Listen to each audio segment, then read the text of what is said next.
Steve Langford from Howard 100 News is here to give us an update. What do you got, Steve? Just some of the stories we're working on in the Howard 100 newsroom. What on earth is 𝗦𝗵cie𝘄𝗿𝗍 hiding? As the first anniversary of his sickening 𝗫𝗏 sit-down stunt approaches, the prize 𝗦𝗵cie𝘄𝗿𝗍 won is still one big mystery. So, this Howard 100 News reporter showed up outside 𝗦𝗵cie𝘄𝗿𝗍's apartment in the Bronx to ask to see if his big screen TV is still in the box as he claims. But 𝗦𝗵cie𝘄𝗿𝗍 having no part of it, refusing to allow his news colleague in to see the alleged television. Perhaps the funniest line ever uttered by 𝗦𝗵cie𝘄𝗿𝗍. He calls news director Brad Driver on the cell phone and says, "What is Steve Langford doing here?"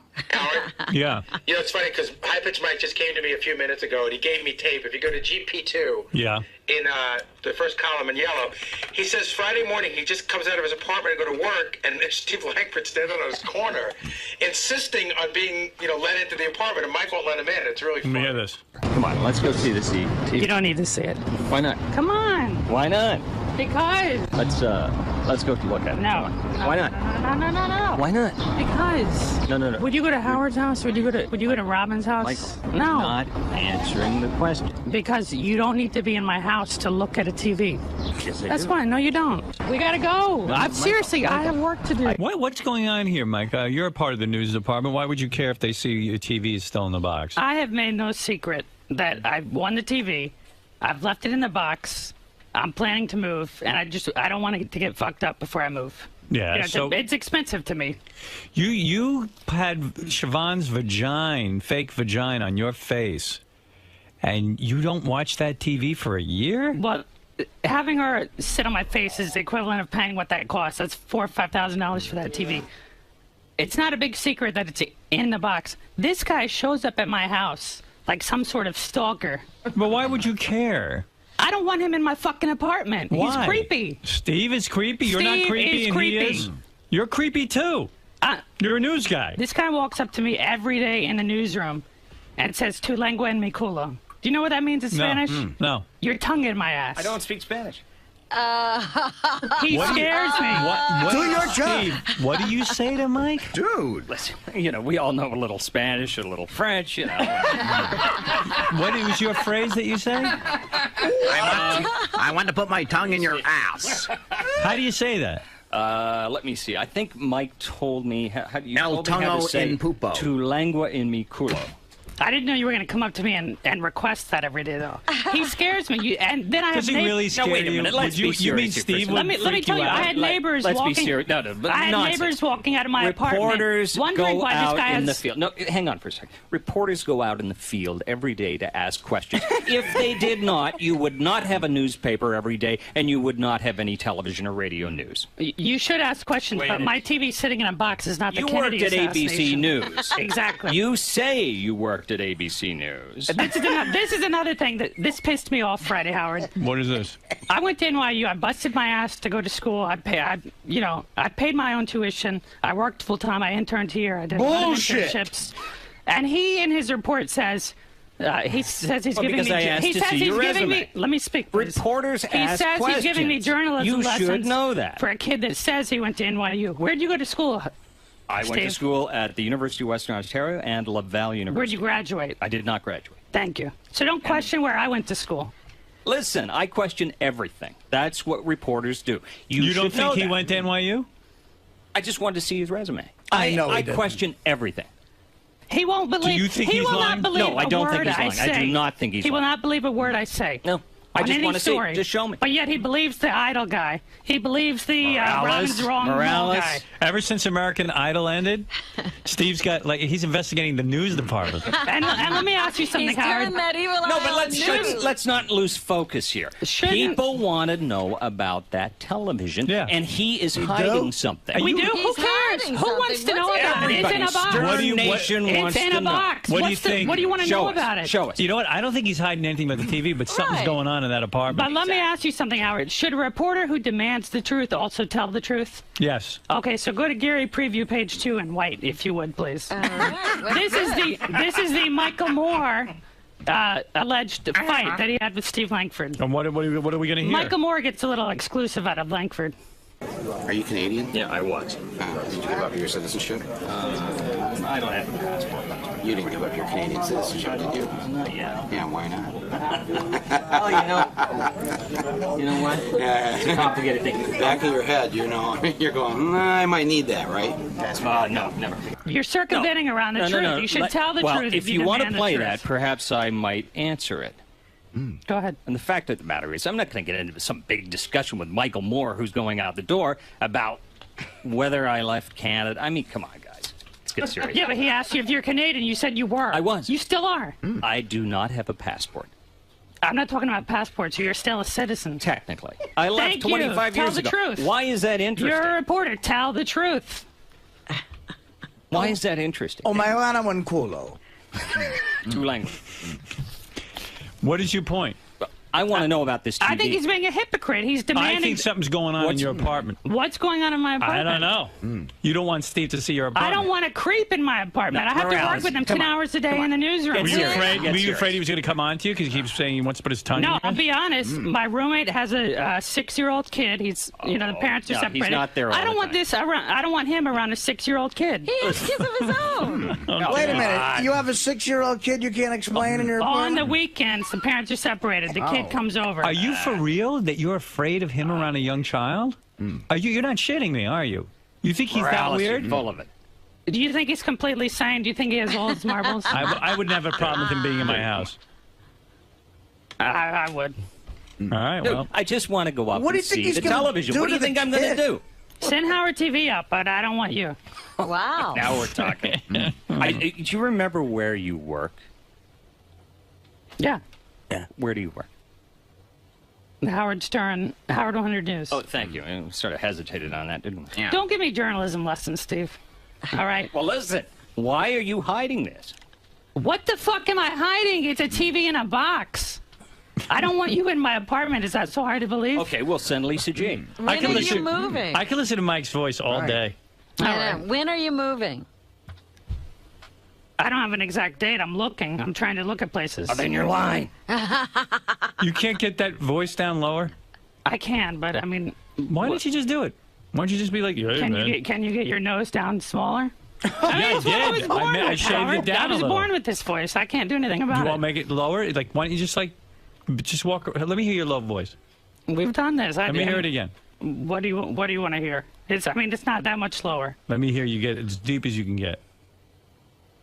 What do you want to hear? It's not Yeah, low. it's not, I 'cause mean, it's this is not my that- voice. all right. It is what it is. But All Morales, right, how take about it easy. Lisa he upsets Lisa me. G. No, dude. Lisa G. Would he show up? Answer the question. Would you show up outside Howard or Robin or Artie Of or course, I'm anyone not going else? to go to Howard's place. Would you go to anyone on the show? But I am going to go to your place to find out about the television. You wouldn't let me in, so let Lisa G in if you're And I live creeped in a out by me. primarily Hispanic and African Answer American the question. neighborhood. They see this white guy with a microphone up in my face. The neighborhood wondering- was my very neighbors nice. walk There by was no wondering, what the hell problem is with the going neighborhood. on? It was a very nice neighborhood. But It let was. Lisa G in to see the TV. Come on. Is she going to come to the Bronx? Why not? She's a reporter. She can come by. Thank you. I don't want you by then. So it's a deal. It's a deal. Why is everybody so creeped out? Are we gonna waste a whole day of Lisa G's time to come up to my apartment? It's a deal. To see a TV in Is a it box? a deal or are you backing out? I think you're making mountains out of a molehill. Is it a deal or not? I don't care. Okay, deal. All right, there it is. Lisa G will be going to Mike's, high-pitched Mike's apartment. And we'll get a report and on we're that going to TV find out in a about that box. TV in a box. All right, and bring in your citizenship too. Howard Stern exclusive. Bring in your American Listen, citizenship. you really papers. got to. You know these guys fight all day. I'm I convinced. just see I'm this. convinced he's still Canadian. I don't think he's American. I want to see your naturalization Dude, papers. I ran like a wild man. But anyway, your deflection skills need a little work. All right. Mike, do you want to give your roommate the code word to start getting rid of the bodies in the 600-gallon drums? Yeah, I that's say what- no way Lisa G makes it back from the Bronx. I don't think she'll come to the Bronx. You live in a tough neighborhood? And her of all people, Friday she's calling me a Jew. She said, "Why do you have the TV in a box?" She says, "You're such a Jew." Coming from her. Wow. What's She's that a all Jew. about? Do you guys get any work done back there in the I newsroom? don't know. It Lots of sounds work like done. they Well, just Mike, why do argue with you each other. Why do you say coming from her? What do you like? What is that? Because she's like the most Jewish person in our newsroom. She's very Jewy. What does Very that mean? Jewish. But how? I think What she's the only Jewish person in your news. makes her Jewish? She's very conservative with her money. Need I go on? Yeah. Need you to go on, of course. I want to hear more. Else? So she's conservative with her money. What else makes her Jewy? Every time one of these Jewish holidays comes by, she's got to take it off. Now you're onto something. If I can work on a Jewish holiday, you should too. Wow. Has someone told me you went to Disney World for a week by yourself? Yeah, what's it? Well, he sounds like Mickey. Talk about creepy. Did you go up to Mickey Mouse and talk to him? No, I didn't. Hey, I sound just like you. What do you do at And the guy's Disney probably World? like, hey, stop making, hey, just because you're talking to Mickey Mouse doesn't mean you have to speak in a high voice. And then Mike goes, no, this is what I sound like. Hey, Mickey. Wait, what do you do there, Mike? Hey, Mike. I had, from when I worked What is it, Ralph? Wait, let Mike explain that. Yeah, I want to hear. What did you do? From when I worked at ABC, I had a bunch of free tickets left. They were about to expire. I had time off here. I figured, let me just go use them. Who's conservative with their money? What do you do? On your vacation, you use your free Disney World tickets. What do you do there by yourself? Yeah, you went yourself? It's a bunch of roller coasters and shit. Well, I mean, I just went on the rides. For a whole week? Go on the roller Did you get paired up with other Singles? Yeah, they do that. You couldn't find anyone to go to Disney World with you? So sad. I mean, that's a great destination. Somebody must have wanted to go. Do you ever travel alone sometimes? I certainly travel alone, but not to amusement parks. Okay. So be it. Oh, jeez. He doesn't have a lot of friends. I'm the JD of the newsroom, ultimately. He's walking around by himself going in and out of gift shop. We heard there's a special line for people who go to Disney World by themselves. Right. What do you mean a special line? Yeah, it's a line for singles. They had a single riders line. Really? So I didn't have to wait in any of the lines. I just went straight to the front. Were there a lot of other single people there, or was it just a line of two? No, there were a lot of single people. And do you all socialize with each other? Is it like the geekiest line ever? Did you ride the loser flu? Anyone in a Darth Nihilus costume? No, I didn't see Darth Nihilus there. I am Darth Nihilus. What did you do for dinner? Did you eat by yourself, or did you eat in your room? No, I would eat in the amusement park. But you would just go to a stand. You didn't go to the restaurant. Mike wants to kill Artie right now for laughing. I know. He's shooting. You shoot dirty looks over at Artie. No. He's shooting a dirty look at me and Mike. Artie, do you ever go to Disneyland by yourself? Artie couldn't fit in the rides, trust me. I'm just saying, I mean, I'm sorry to be laughing, but how old are you? 29. Oh, jeez. It just got worse. Artie goes, I'm sorry to be laughing. It's odd that you would go to Disney. You're a 29-year-old kid. You got kind of a happening job. You know who does that? Who? No. Mental patients? Worse. Don't go there. Jeff the Vomit guy?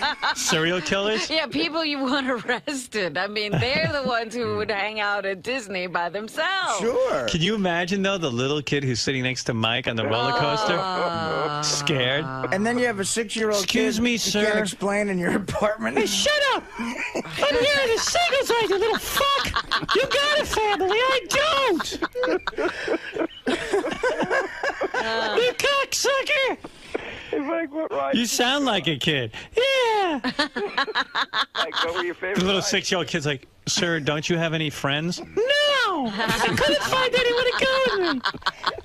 Fucker! Hey, mister, I don't want to grow up to be like you. So what do you do? You're like, it's 1 o'clock, I finished my goofy shake. I mean, really, do you stand there and get your picture taken with the character? No. Like pretending that you're friends. I'm cool. Oh, my goodness. You're on the ride, the Pirates of the Caribbean, Someone by told yourself? me you went to a Madonna concert yourself, too. Yeah. So what? I'm not Mr. Popularity. Really? So what? And fucking Ralph is laughing. The only friends he has are the people he mooches off of. Artie, this is not funny. I don't understand that. You know what? Oh, That's how I'm going to be laughing when he has his stroke. line. Oh, you. Mike's gonna kill you. He's looking at you like he's gonna kill you. I'm actually worried that he will. Have you ever had? But have you ever had a friend? I have friends. I'm not Mr. Popularity. All right. I like it. Who in this room is Mr. Popularity? You can't find one guy that you know that would want to go see Madonna. Well, that makes sense, actually.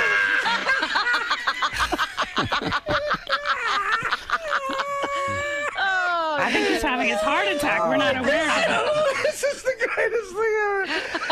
Like a virgin is going up.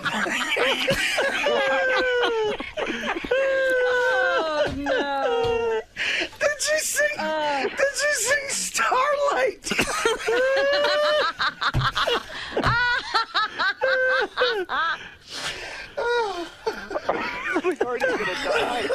See? Somebody get the EMS up here, quick. This could be it. Did she sing Who's That Girl yet? Did I miss Who's That Girl? Who'd you sit next to? Like, I don't know, whoever bought the ticket. Need I remind this guy, he's the one that cried at a fucking Michael Jackson concert. But I wasn't alone. Hold on. Mike, I got to ask you a question because everybody's out here feeding me information. So you got the TV because the Reverend Run show's your favorite show, right? Right. No, that's how you guys... Hold on. Did the episode where Reverend Run's wife has a miscarriage, did you cry? Did I cry? Yes. No, but I rewind. It was pretty sentimental, that's all. She lost her baby. You cried during that episode. Who says that? Everyone.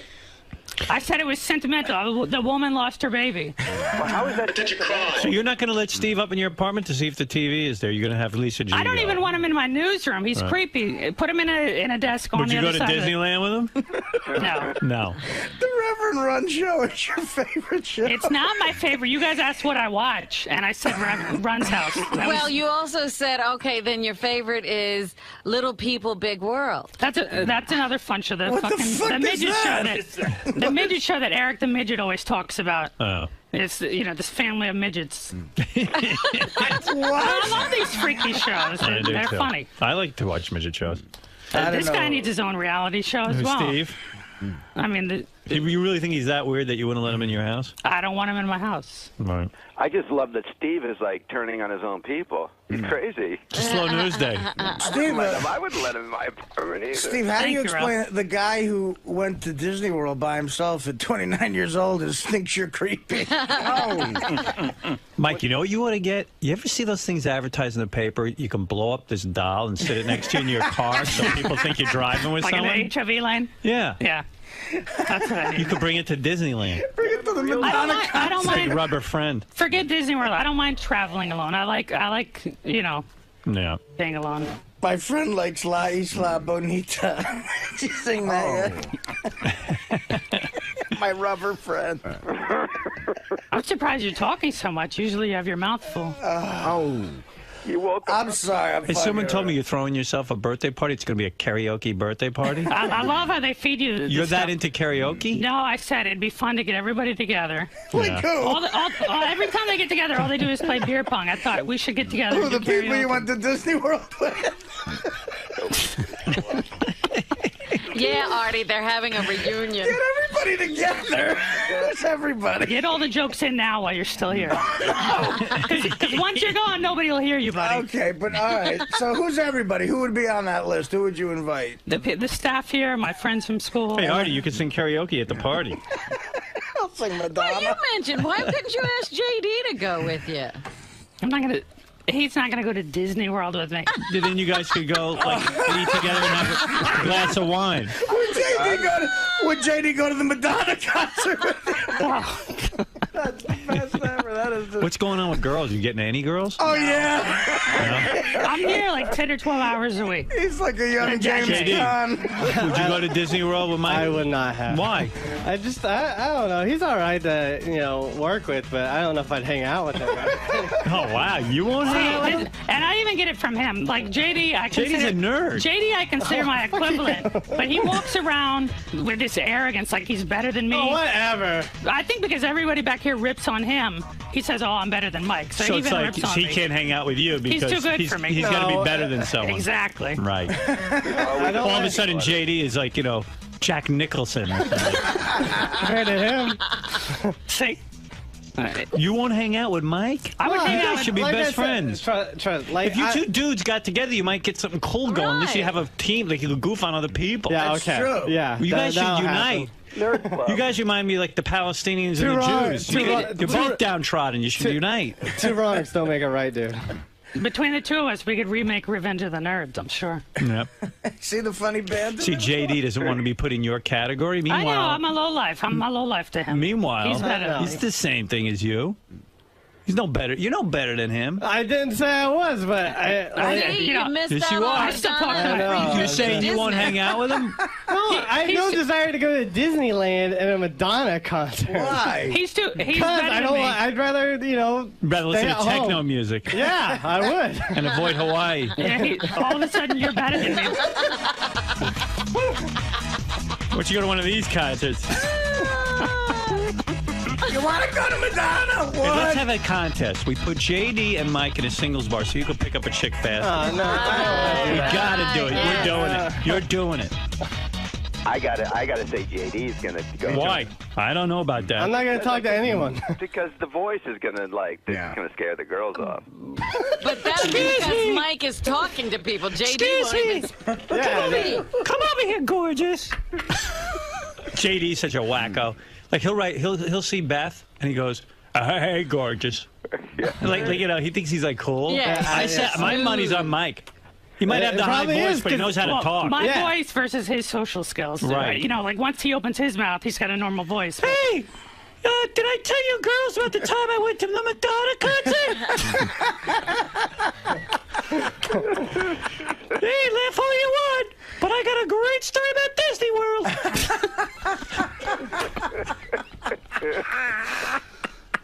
No, JD's over there. I don't know. I don't like you. I like you. You guys ever heard of Epcot Center? I drank in all the different countries.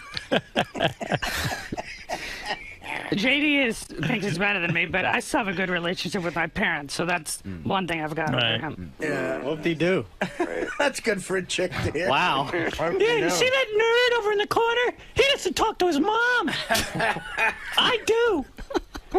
So if you girls want to choose who to go out with, choose the guy with the mom. My mom ain't paying some Hawaiian. Wow. Hey, that's our friend. What a team. I got to see that show. No, we don't. Yes, we do, JD. no. Come on. I'm not going to talk to anyone. I'm going to sit there. Prove that you're not Mike's equal. I didn't say I wasn't his equal. I don't like to hang out with a lot of people. JD. The new odd couple. I was on Mr. Toad's Wild Ride for a whole day. So go fucking suck off. Maybe I went myself, but at least I was there. I had my own teacup. I'm participating in life. You know what I would do? I would shoot. I want to get the script to like Ocean's 13, that buddy movie, and have these two guys star in it. Yeah. This is George Clooney and Brad Pitt. Yeah. One guy be Clooney and one be Pitt. We just stick you in the movie. I'm fucking Angelina Jolie. Go fuck yourself. For High Pitch Eric in there too. No, just these two. It's just a. There's enough high pitching. Get that Darth Nihilus guy to make an appearance. Hi. I'm Darth Nihilus. Hi guys. All right. What time would you get to like the park? When I would wake up. Where do Hey, you I gotta stay? go. What am I doing? You want to interview him more? Sorry, I don't know. Well, it is interesting. You'd go at the beginning of the day. I'd wake up, it's vacation. I'd wake up 10, 11. I'd show up at noon. Well, look at Ride you, some Mr. rides. Luce. Where do you have breakfast? I never have free time like that. So No breakfast? So you went to lunch? Yeah, I don't eat breakfast hardly. And what do you do? Sit by yourself? Do you read the paper when you're eating lunch? Or do you keep yourself busy? I mean, did you have a plan of which part of the park you were I would just go to. No, I just. Today. Hey, where do you want to go? Oh, there's nobody here. Do you ever get the blues like when you're by yourself at Disneyland? No, I love being by myself because I don't have to answer to anybody. I don't have to argue with anybody. There you go. You know, it's just I do what I want when I want. Yeah. So what did you do? Like awkward in the park there by yourself? No, because there were plenty of other people all by themselves. No, but they were really with people. Yeah, they were like threes, and so they had a single. Who do you think has slept with more chicks in their lifetime, JD or High Pitch Mike? Mike, have you had a girl? Mike said yes, he never. I've gone into this on the intern show, but yeah, my sex life now is nothing to talk about. There is no sex life. All right. Really? You're a young man. You're not a bad-looking dude. How many girls have you slept with them? Two. And is JD only one, right? JD got one, but from the show. You got him outside of the show, right? Way before the show. Right. He never got a girl before the show. See, you got him there. Is JD really he just had the one? Is that official? He went with some He chicks. claims there was another, right? Yeah, porno chick. Oh, the porno chicks down at Hedonism? Would you fuck a porno chick? If she was tested, yeah. Yeah. I don't want to. We got to get you laid. I mean, Can I have some of your urine? Something Michael. Tastes clean.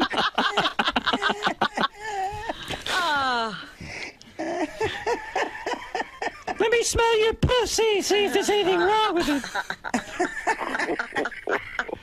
Oh, this is bad pussy. Oh, another 2-year drought. Oh, shit. That's it. You can't be too choosy, man. Skip the test. Fuck it. Your freshness date has expired. What? You got AIDS? Well, let me think about it. Want to go to Disneyland? I won't fuck you, man. I love watching Artie laugh now because when he goes home, it's nothing but sadness on the inside. You know? Dude, you make me feel great about myself. No more depression. Your depression is lifted. Well, Mike, I understand you don't want Steve at your house, and I respect that. Thank you. Can I call you every day? Lily Steve Avalon. just want confirmation that the TV's still How in the about I box. just bring a picture of it? Why does No. somebody? Why Oh, do we need come to, on. Why do we Steve, need right? to waste? No. That makes it sound like you're hiding something. What are you hiding up there? Nothing, but Lisa G needs to go to the Bronx. Well, I mean, What do you it's a care? story they're Go there covering. every day. Maybe she'll go out with you. It's the world of Howard Stern. I don't think I'm her type. And you live with a 6-year-old kid, you said? On Just the on weekends, the weekends. parents are divorced, and the kid, it's Probably my nice to godson. get some human contact. Are you friends with your roommate? Oh yeah. Okay. He had a kid a few years ago, and I'm the godfather, and. Oh, wonderful. Okay. Oh, here we go again. Fucking. Hey! He has nobody in his life, and he's laughing May at your me. first child be a masculine child. I'm the godfather. Godfather. Oh, here comes his bad. Luca, my most valued friend. Here comes the bad part where he reenacts every scene from Godfather. Here we go. Is it true, and tell me the truth, the week you were at Disney by yourself, was it also gay week? Oh, if it was What? really gay, we That was the first thing he tried to point I'm gonna out. faint laughing. Was it gay That week? was the first thing he tried to point out. The dates of my trip, which was before Memorial Day. The dates of my trip. You're killing Artie. You're literally going to get your I hope head. he gets his fucking head Artie again. can't survive gay day. It's a day for gay week. He can't survive that. He's going to hit his head. Watch. He can't survive that one. Oh, please don't. Was it by accident?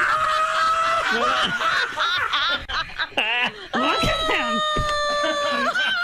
Gonna Somebody die. get him a cupcake quick before he dies. Oh, my God. Mike, what happened? You didn't know? The days of my trip. I'll wait till. No, go I'll wait ahead. till he's wheezing. The days of your trip.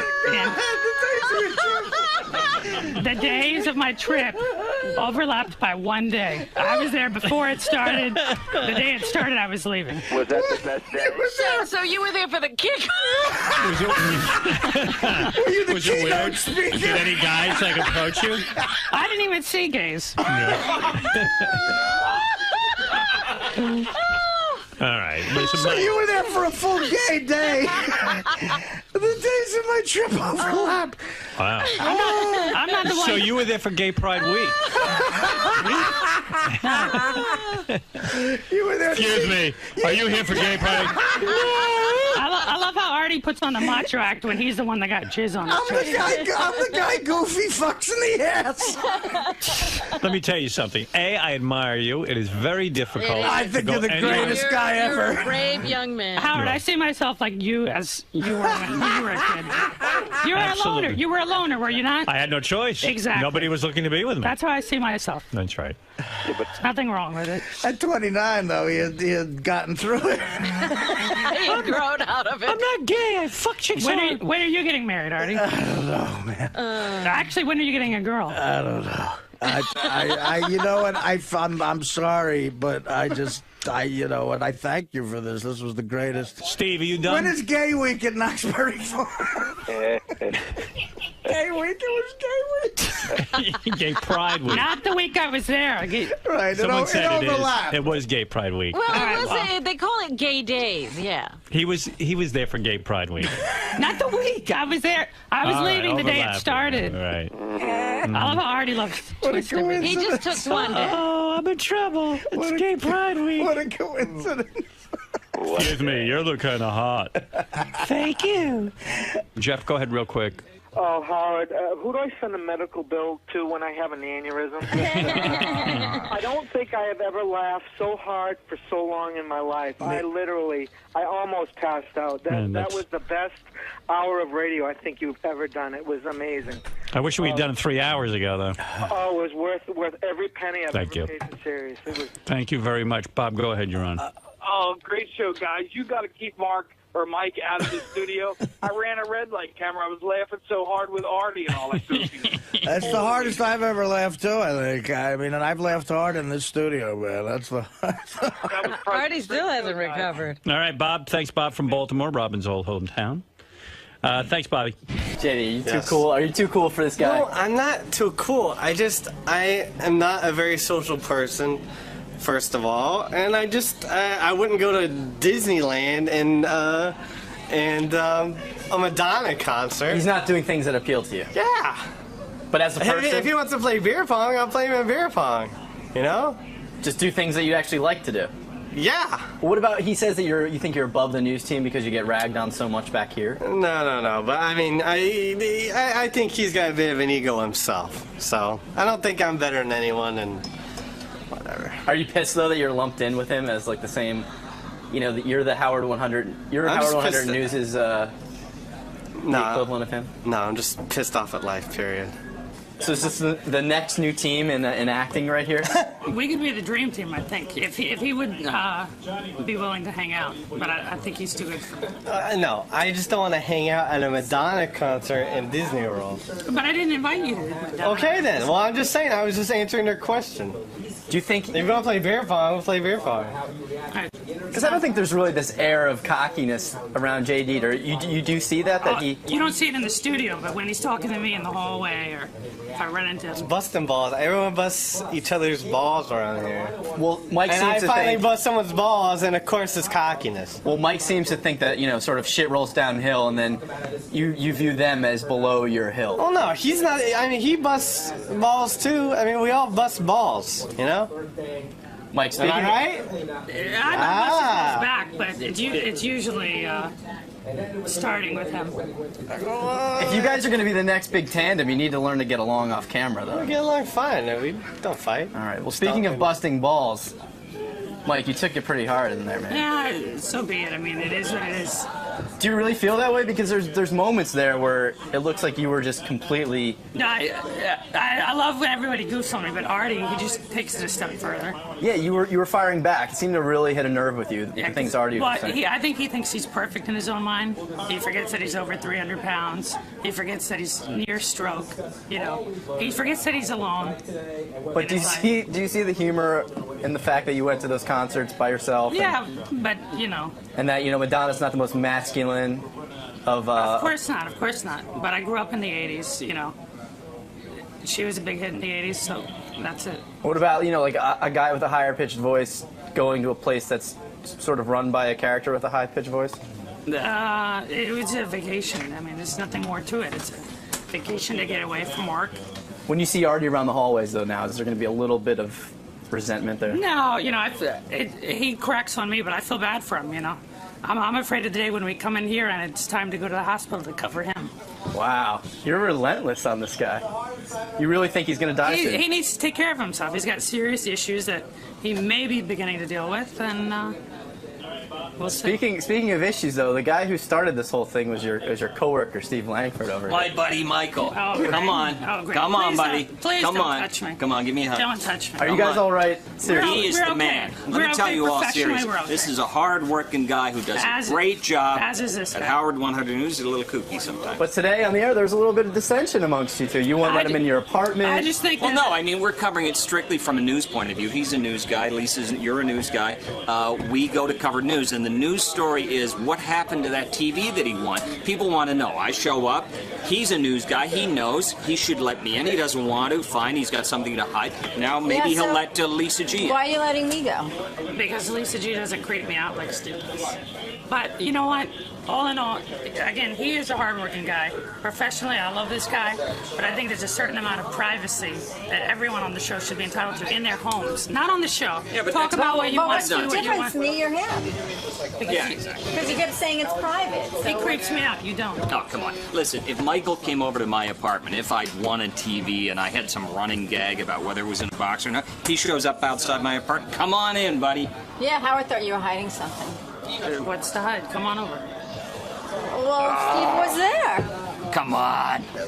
These guys are the best. I love that. No, you just made the greatest radio of all time. This kid deserves a raise. I'm glad you had You were great. I want to go with you to Disney World next time. So at least we'll go. We'll bird dog. It can't be gay week though. We'll go whenever heterosexual week is. We'll go, and then and we'll shut this guy up here. Good job. Oh man, I love Mike. I didn't even get to Teddy versus Artie from yesterday. I know. I kind of thought Artie was a little out of line.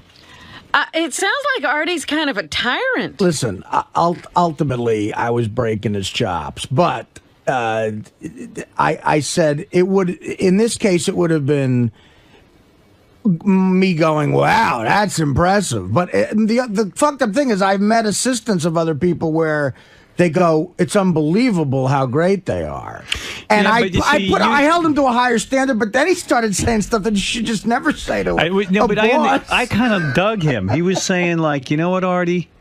Yeah. I remember you hired Teddy to fill music on your iPod."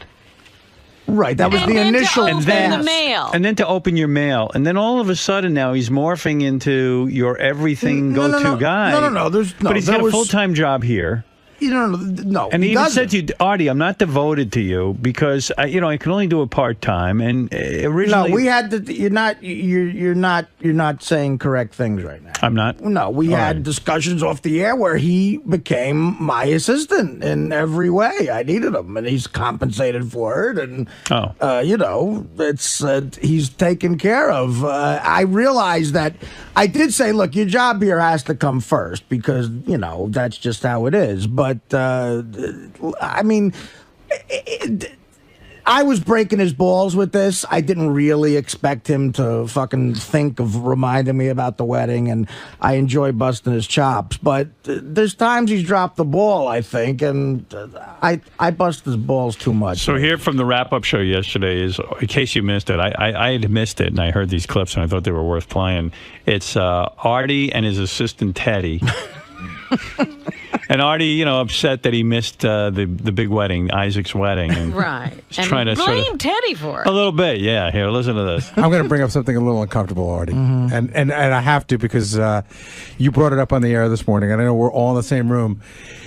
And I'm not picking on anybody, but you do have a personal assistant. Right. So what happened there? Is this part of his job or not necessarily? I don't know, Ted. Is this part of your job? If I was asked to remind you about something, I would have.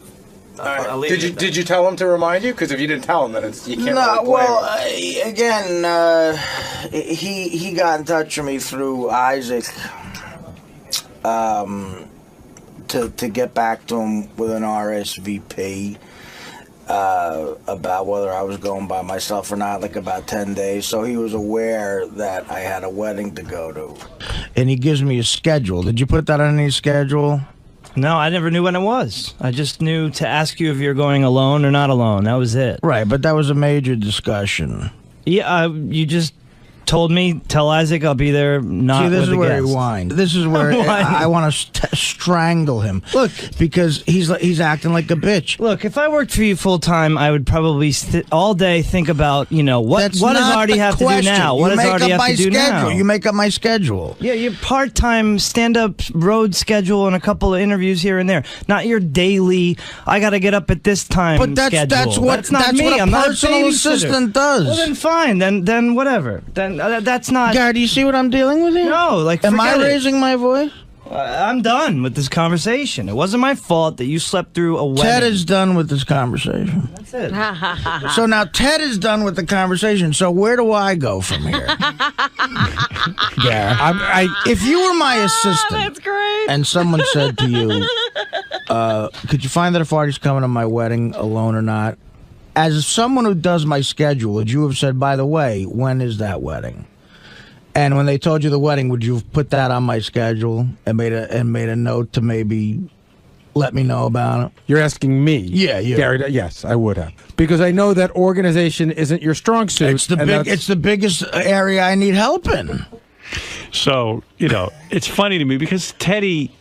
I don't think it's really been clear what Teddy's supposed to be doing for Artie in Teddy's defense. But how would you know that, though? I get that vibe that it's sort of this quasi job, like it's sort of hazy. No, nothing was hazy. Blurry. Nothing was hazy. Like is he supposed to like Artie doesn't even have make email. Up my schedule. Artie doesn't even. Sometimes you can't reach him on the phone. So how do you even get his schedule? Did you hear the part where Teddy sat in a car for 2 hours? Yeah, here I'll play this for you. I love this. I don't know if I have that clip, but listen to this clip. This is good.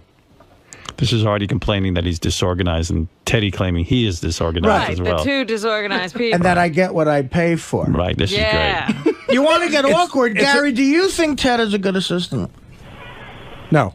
But I've told Ted that. Right. I don't think he's an awful... I think why? Because I see times... In what areas does he need help? An area like this, I see times where Ted can anticipate your needs, and he may not do that, or he may not be as thorough, but that's because Ted's never done it before. Right. I'm sorry, Ted. No, you're absolutely right, Gary. When he asked me to do this a year ago, I took the job, but I'm just like you, man. I'm so disorganized anyway. This is not the best thing for me to be doing. So then, why would you want to become an assistant? I thought I could do it. I figured I'd get the hang of it. I didn't realize what I was getting myself into. Maybe it seemed like a cool thing to come to a few gigs and hang out. I can handle a lot of it. Answer fan mail. I can handle a lot of it. I can do a lot of it. But man, I mean, you are like, it's tough. See, I've been with Artie a bunch of times, and the one thing you don't want to have when you have an assistant is you never want to have a doubt. You don't want to say, gee, when I step off the helicopter, will the car be there? I'm not blaming this one of you. I'm just giving you an example. And you don't want to say, you don't want to have an assistant who goes, listen, I'm really disorganized. Well, it's true. I'm not going to lie anymore. I'm not the most organized person. You don't have to lie anymore. I'm finding that out. Your honesty is admirable, I think, Teddy, but that was just not the right thing to say. Look, I mean, that would be like me going to Howard a year in. Look, Howard, I'm just not funny. I'm not funny. All right, I get it. All right. So I maybe just buried myself. You sound like a dumb guy there. I don't care because I know there's a problem with it. I know you're not organized. I hate the way I feel inside now. I just hate this feeling and this uneasiness, this uncomfortable. He needs to hire someone better. Well, no, I'm not even saying I would do that. I'm just saying. I think you should. You can see by blurting out that you're not organized. I know, but I don't think I'm going to take issue with. Yeah, and look, maybe we can work on certain things, but as far as being as organized as you want me to be, I can guarantee you now I'll never be that organized ever. Wow. Wow. Way to sell yourself. And then he tells Artie that he's getting what he pays for. If I gave you the 80 grand, what time frame can I expect you to get organized in? A month. So now you 4 could weeks. see yourself. I quit here, right? And you become my primary focus on everything. Wow, that's it. That's it. I wake up and that's it. So you'd be dedicated to just fucking up my life. Yes, messing up everything. But I would be. You would be the only thing that I ever, which is another situation because I'm not sure if I want to put myself in that.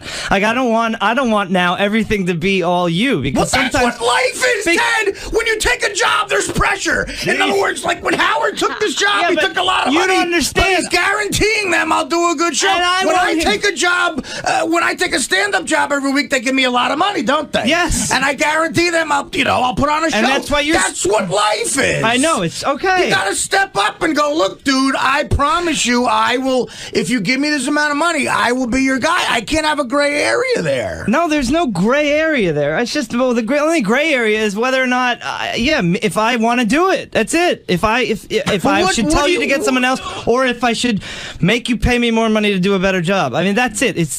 I don't know what to do. I need to decide. It's really what I want to decide. So the work level I'm getting now is so at this price I'm only guaranteed this quality. You're getting what you're paying for. You're getting what you're paying for. I knew this would all come to a head one day, and I'm sorry. It's not coming to a head. I'm sorry. I'm not the best at my job. I never claimed to be. That's it. What do you want me to do? Do you want me to quit? Do you want me to just leave? But I'm almost trying to train you that later in life. Like, I mean, you look at what you're saying. You're just buckling under and going, I'm not good. I might fold under questioning. Yeah. Yes. All right. Well, yeah, definitely don't hand him any of the contraband when the cops come. I mean, Jesus. What? I'm broken now. Wow. You broke the kid. It was great. No, but in his defense, I mean, I don't think he ever was like an assistant, like someone and who he takes. has another job. By the way, I didn't ask him to do this. He very aggressively came to me and said, "I want to be your assistant." Yeah. But the thing that I was talking about, at one point, Teddy said it was impossible to work for Artie because Artie won't stay in touch. Artie won't answer phone calls. Well, yeah, because I know for me, I have assistants. I have assistants on top of assistants and stuff. And I got Laura, she's like the numero uno assistant. But the fact of the matter is, I still have to keep my own schedule. Mm-hmm. If I don't, I'm constantly like, Laura, what do I have to do? It keeps me out of control. Like, there's some things you still have to do for yourself. But what I'm saying is, Teddy then said, Artie said to him, be at my apartment at a certain time. So Teddy comes to the apartment. Right. He can't get in. He starts calling Artie on the phone. Artie doesn't answer the phone. He sits Sometimes there, I just don't feel like hearing his voice. Sits there for 2 hours in the car. Oh, that was his job that then day. He finally gets Artie on the, and he's complaining. I sat here for 2 hours, and Artie says, that's what I needed you to do at that Teddy time. says it's bullshit. Artie asked him to be his assistant. Come in here, Teddy, and take that up with Artie then, if you want. I remember differently. Let's see what Teddy has to say. Teddy, I don't have... What? There's my organized assistant. You look like a roadie for the Allman Brothers. Pretty much the worst thing ever, listening to that back. Howard, I can't do this like when I got put on the spot like that. No, I know. I was being a little cruel there. You did ask me to do this. I didn't aggressively come to you. You invited me to your apartment on my birthday and said, "Look, What? Yeah, that was your birthday.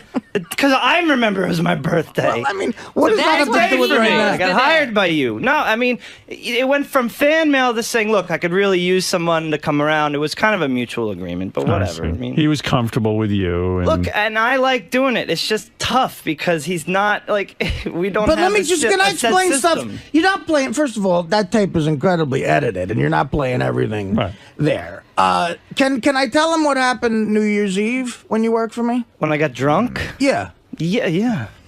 You told it yesterday. Well, I mean, again, that wasn't played here. But yeah, go ahead.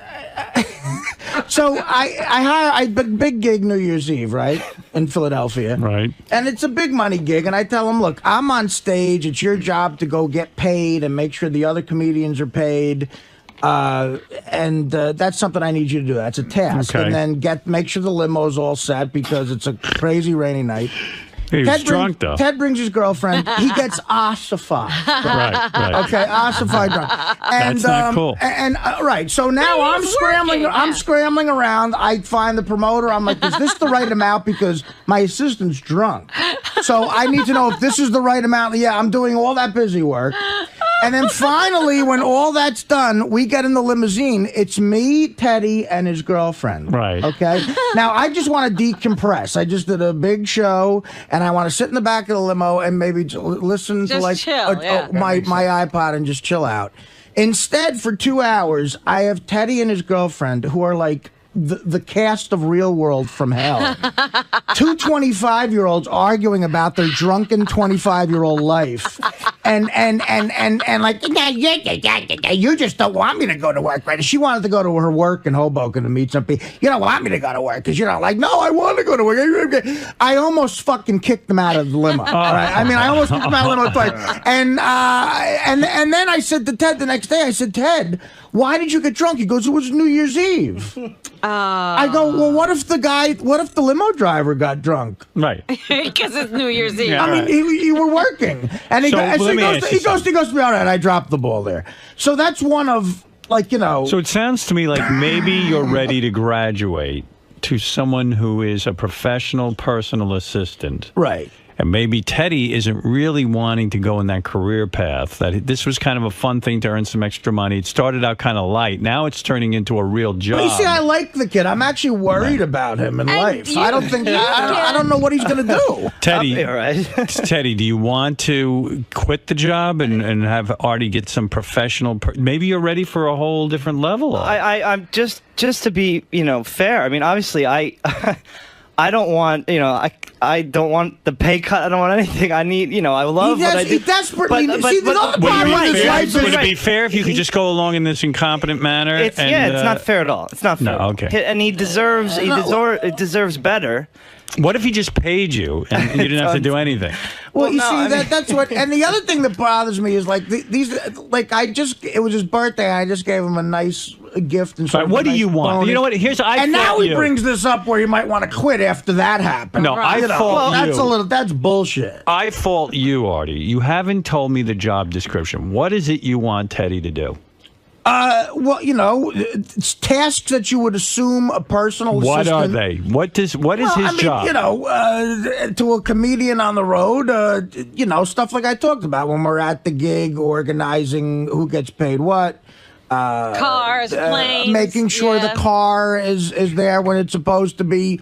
And definitely putting together, at the very least, if it's not a personal schedule, a work schedule. So does he do any of that? He does, but in other words, like, enough fuck-ups happen to where I can't trust it, Hal. Right, so you have to double check. Here's I'll tell us because we're talking about this. Yesterday, after all that happened, he calls me up and he goes, all right, I got your schedule, man. I'm right. We're back to work. That's what he says to me. It's right, good. That's a good attitude. So he goes, all right, so now coming up, you got this, you got that. Don't owe me, because this is what, this is what happens. One mistake, bad day. No, it's not one mistake. It's like, he goes, so you got this gig coming up October 5th. You got this October 9th. You got to tell me what the comedians are. You got Detroit next weekend, September 15th. Okay, that sounds efficient. All this stuff. He goes, but then, dude, really quick, you're doing that corporate gig. I agreed to a corporate gig on a rare, I'm doing somebody a favor. Okay. So on a rare work night, I'm going to do stand-up at a corporate party. Got it. And he goes, listen, dude, he knows those are stressful for me. He goes, that's coming up next week. That's September 12th. So we got to get going with that. And that's what he leaves on my answering machine. So I start thinking, and this is just in my head, I'm going, that gig isn't September 12th. It's October 9th. I just remember it's October 9th. Like, just my memory. You know? So now I'm thinking, did the guy call and change it to September 12th? Because, A, if the guy did that, I want to punch him in the face. And B, if Teddy agreed to change that date without speaking to me. What's wrong with him? Right, Yeah. exactly. So, I go, Ted, the first thing I say to him, I go, first of all, Ted, I got your message. That corporate gig, is it September 12th? He goes, yeah, man. I go, Ted, I really don't think it is, man. I think it's October 9th. He goes, no, I got it right here. I got it in my notes. All right. So I go, Ted, listen, just do me a favor. Check the emails. Is it October 9th? He goes, fine. I'll go. So this is the attitude. He goes, fine, I'll go through the emails. I get that. Like, fine, I'll go through the emails. All right. And he goes through and he goes, wow, yeah, it's October 9th. And how do you do that, Ted? What happened there? Like Howard, we're talking about a difference in, like, now I'm thinking this guy called and changed the date. That's not good. A corporate gig, I have to get material and write special material. Then you start saying to yourself, well, gee, what else did he screw up? Absolutely. And I've got to double check everything. And this is after that happened on the air. You know? So, Ted, maybe this isn't your kind of work. Maybe not. I mean, I like the challenge in it, though, because I do good work. But Ted, the challenges may be fucking up every once in a while. These are how the phone calls go. See, you guys are missing the one key element. Ted, it's like, but you got to understand something. Verbally, it's like I'm sitting there like shaking because I'm so worried about. But he needs you to be the responsible one. Yeah, well, how about maybe I need some help. So I you need to an know. assistant? Well, no, to figure out if it's kind of help? No. I need help. Like, how about we did something permanent, like a weekly meeting? You know. Well, would that help you get October 9th versus September 12th? I mean, my Google Calendar or something. I mean, do you have a calendar? Yeah, I use it. A Google Calendar. It's like on my lap. The other thing you told me, are you so sure? when the guy wrote you a note and he said September 12th is the date or October 9th is the date, do you write it down immediately? I put it right in the calendar. So how did you get September? I must have just got dragged up into that date. I swear. That was then he starts giving me computer really stuff. Maybe you should write it down. Day. I keep a book, a regular written. So if an assistant did that with you once, and got drunk on New Year's Eve, and maybe some other things. That I won't even get into. No. Like, would you trust that the schedule he now gives me is gold? No, I would make my own schedule. And do you realize if in my memory I didn't realize that, I would have had to start scrambling to write jokes and then... No, it would have been a disaster. You know what I mean? So well, but again, the other problem with Teddy is... First of all, I think you should keep your own schedule, number one. That's my thought, but you're right. I do. This is a backup. This is a total backup. The backup's got to be rock solid. It's clear I keep my own schedule because I knew the fuck up. One mistake a year, okay, but this is too many mistakes. So maybe this isn't for you, Teddy. Yes, but they have an issue here. This is not his full-time job.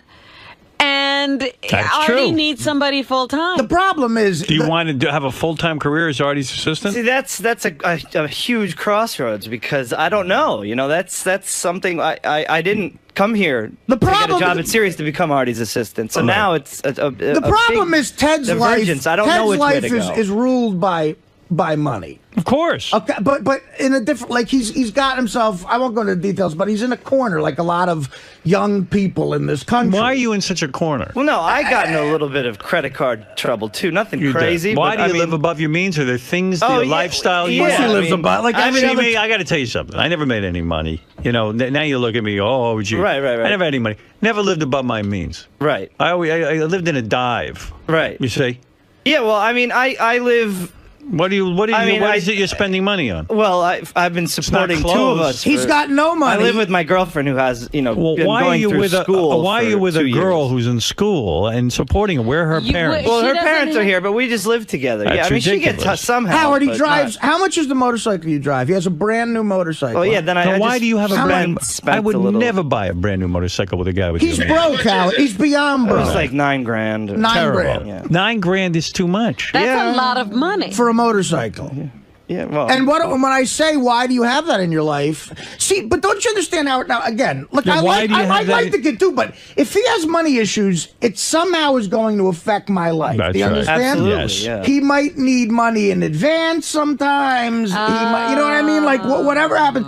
But That's not good. And so that worries me. All right. That worries me. Marianne from Brooklyn, you're on the air. What is it, Marianne? Artie, you know, your whole life is ruled by money. You were making plenty of mistakes. The only thing you could do is make a living. You can't keep an employee. You can't keep a friend. You can't keep a girlfriend, a wedding date. And you know what? You started Teddy out with this big grand salary. Everybody was jealous. And now, once again, you want to pull it away from him. I don't want to pull it away from Marianne. I have given him every. You know how many people would have fired Teddy by now? You know how many people would have fired him on New Year's Eve? Everyone. Second chance, Teddy, Dana, your mother, Howard. My mother's in my life. You haven't fired her. That woman's gotten too many second chances. Bong hit Eric, you're on the air. Hey now. Hey now. Artie, you know what you need? You Artie. bong hit Eric? Yeah, it's me. It's been a while. Listen, you need an assistant who specializes in miserable, pudgy, barely shaved, enormous face, self-absorbed, depressed blimps. Is there anybody who hasn't? Whining, selfish, pompous, pretentious ass baby. No, Is there I anybody who hasn't looked at the letter on HowardStern.com, Artie's letter? Hilarious. It's hilarious. No, but see, that's the thing. I do, in a way. I don't need another guy like.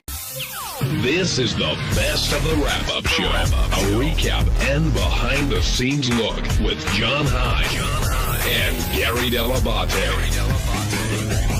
The best of the wrap-up show begins now. Hey now, Gary 𝗏𝗏𝗏𝗏 here, Baba Booey.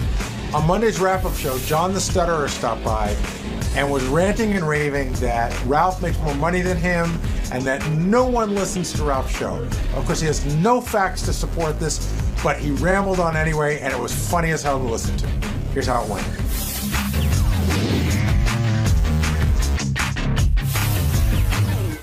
Kevin was a big part of today's show with Maria. Another big part of today's show was John the Stutterer, who came by. And hi. John, hey John, how you doing? Hi John, how you doing? I'm doing okay, thanks. You're in the hot seat a little bit there because your anger, I guess, towards Ralph and Tim has sort of taken away your show. And I know you had health concerns and things got crazy with your show, but I'm guessing you missed the airtime. But the first thing that popped in my head, you sound very, very sure about like how Ralph gets paid and all that other stuff. Where did you come up with that? And do you feel like you sort of got that off your chest today and did some good there? Well, I'm glad that I got it off my chest, obviously, John. Yeah, I have been a fan of the show now for many years. And Ralph, as we all know, is Howard's longtime boyfriend and number one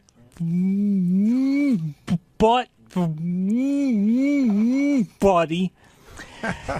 And I just think that my perception that he gets special preferential treatment is held by many, many fans, and I think that I am the correct. I just know.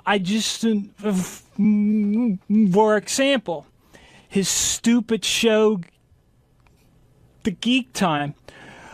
Hardly anyone listens to it, but yet it is still on the air. But John, you state that like it's a fact. No, but I know I'm that. a fan. I listen it to that. It has hardly any. And think of the guests he has, the huge guests that he has on that show. People. I mean, by the way, Ralph is Ralph. We all know what Ralph is, but you can't knock that show. You can say Ralph sucks because it's your opinion, but to say that nobody's listening to the show, like Tim has a way of knowing Howard was right. No, Gary. And believe me, if no one was listening, it would be gone. No, wrong. But why do you think you're right? Gary, Ralph gets paid more than Riley. But Jackie. how do you know that? You still haven't said have established. Are you just assuming he does? The interns. His show. Listen, the fans that I come in contact with, no one even knows when the show is on. People know when Riley's show is on. They know when the intern show's on. They know when Jackie's show on. When Jackie's show is on, no one knows when Geek Time is on. Okay, two things. He does not deserve to get paid more than Jackie. First of all, Riley, the interns, the mutt on the Superfan round. But you quit over he does get paid more. John. And you all are afraid John, of Ralph. You all hold Ralph in this. You all hold Ralph in great hold on a second, reverence. I'm gonna get that. And you all hold his opinion dear. May I say something? No one cares about his opinion. He's an ugly 47. He's a 47-year-old, no talent, burry face, big nose, lisping, snaggle-toothed, no talent, low life scumbag. Okay. He's all right, John, give me a chance to talk. 47. John, I got it. 47-year-old prick. And call in, Ralph, because no one cares what you say. And 99% of the fans agree. And Geek Time sucks. Well, no one listens to Geek Time. All right, hold on. Let me just say one thing. And I say, hold on. Wait. Stop. Who do boycott? John, let Gary talk. You'll get your chance. Go ahead. You've heard the fights that Ralph and I have had. Right. They're legendary. Right. So clearly, I am not afraid of Ralph. Other people have fought with him. I don't think anybody's afraid of Ralph. And I don't know that he's held in high esteem. He is. We do find him interesting. I like when he calls a wrap-up show, but that's an opinion, not a fact. And your poll of who knows when with the fans, hold on, and you ask them about but it's a Time. very unscientific Oh, poll. no, it's not. The people in your little world, like in other words, have you traveled to California? You don't know that everyone. You just know the people that you hang out with don't like Ralph's show. So it's unfair to say you know it for a fact. And I'm telling you, Tim is coming down right now to tell you that Ralph does not get preferential treatment or any more money than anyone else. Now, John, I think he does. John, you got to let. I know Tim, you think, you but got you to don't know it. Let Tim talk, and then you can say what you want. Because you said some not so nice things about Tim either today. I'm shocked. I thought John and I were very close. It really blew me away. I guess we're not vacationing together now. What did you call him today, John? No.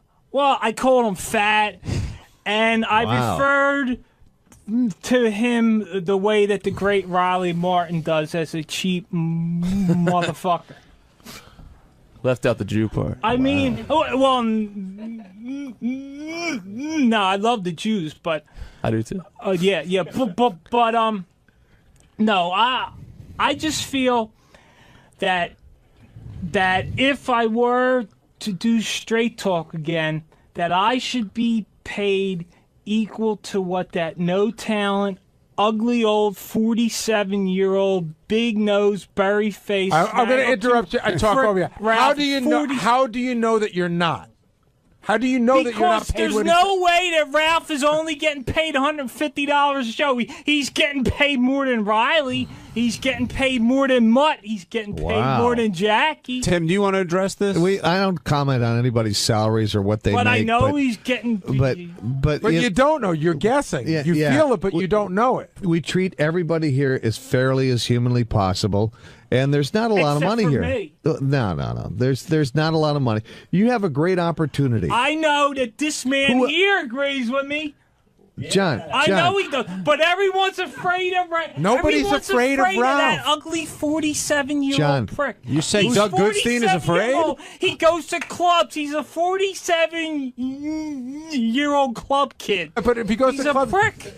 he goes to clubs and he picks up chicks. Does that make you jealous? Is that part of it, or do you not care? Why are you? See, everyone here is afraid. Defends Ralph. I'm not defending him. He's a prick. I'm playing devil's advocate. He's a prick. He's a prick. But he's a prick to you. He's a prick, yeah. But it doesn't make him he's a prick to 99.9% of of the fans. John, why how don't do you know that? Wait, John, why don't Ask him. John? Get it. John, Ask him John, right now. I'm asking you a question. Why don't you think Ralph is calling in to engage? I mean, do you think he doesn't really care about what you think, or do you think he may be afraid of you in some way? Well, no, he's not afraid. He doesn't care, but... I know why. But I'm just saying, he's a 47-year-old, no talent asshole who doesn't... And no one listens to Geek Time. No one listens to No one listens to those directors and stars and producers he has on that show. All those guys have huge followings in themselves. Of course they do. The reason Ralph's not here no one listens to it. Because he went to the club last night and he hasn't woken up yet. No one listens to it. Well, John, thank you so much for coming down. He's an ugly 47-year-old prick. And Ralph, fuck you. Hi, everybody. It's Sal 𝗲𝗿𝗍. On Tuesday's wrap-up show, we discussed my yeast infection and if my penis smells. Richard Christie took a whiff, so he'll have his input there as well.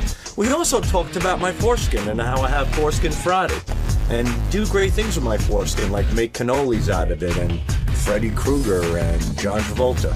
So, lots of good things to talk about. Plus, I give you some good homeopathic advice on how to maintain your penis, keep it clean and fresh and serene. No Vaseline, if you know what I mean. Fuck her in the spleen. Give her a good green. You make a good tea. Enjoy.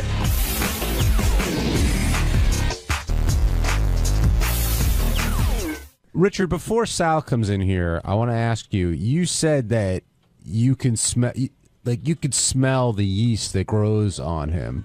And let me make it clear, because he's kind of freaked out by this. His cock doesn't always stink. This was like one time a year or two ago. I want to make it clear, Sal normally has a clean cock.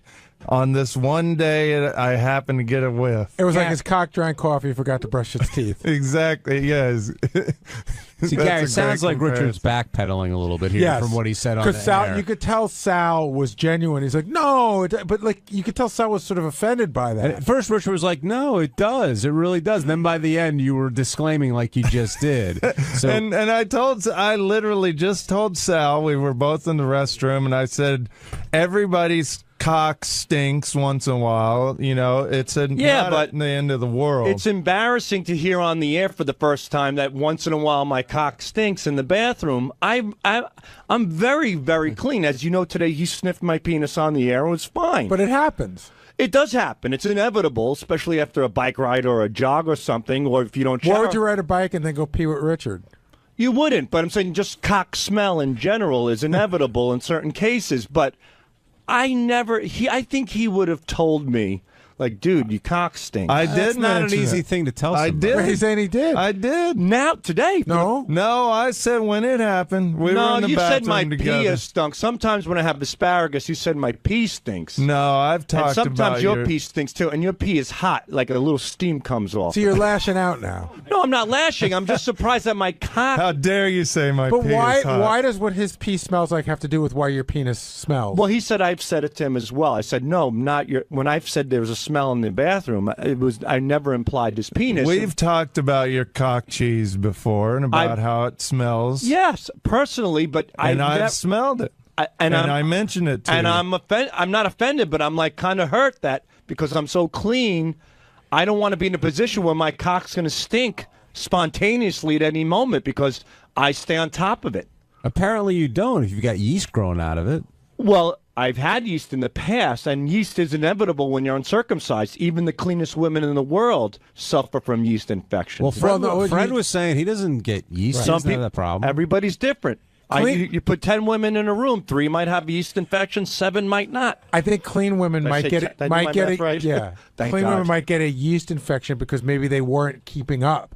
It's a possibility. No. When I spoke to my doctor, yeah. You're right, Gary. When I spoke to my doctor, he says, because you're uncircumcised, the moisture is inevitable. No matter how much you pat it, clean it, dry it, it's there. So you are more prone to yeast infections, which in the male case, they call it balanitis.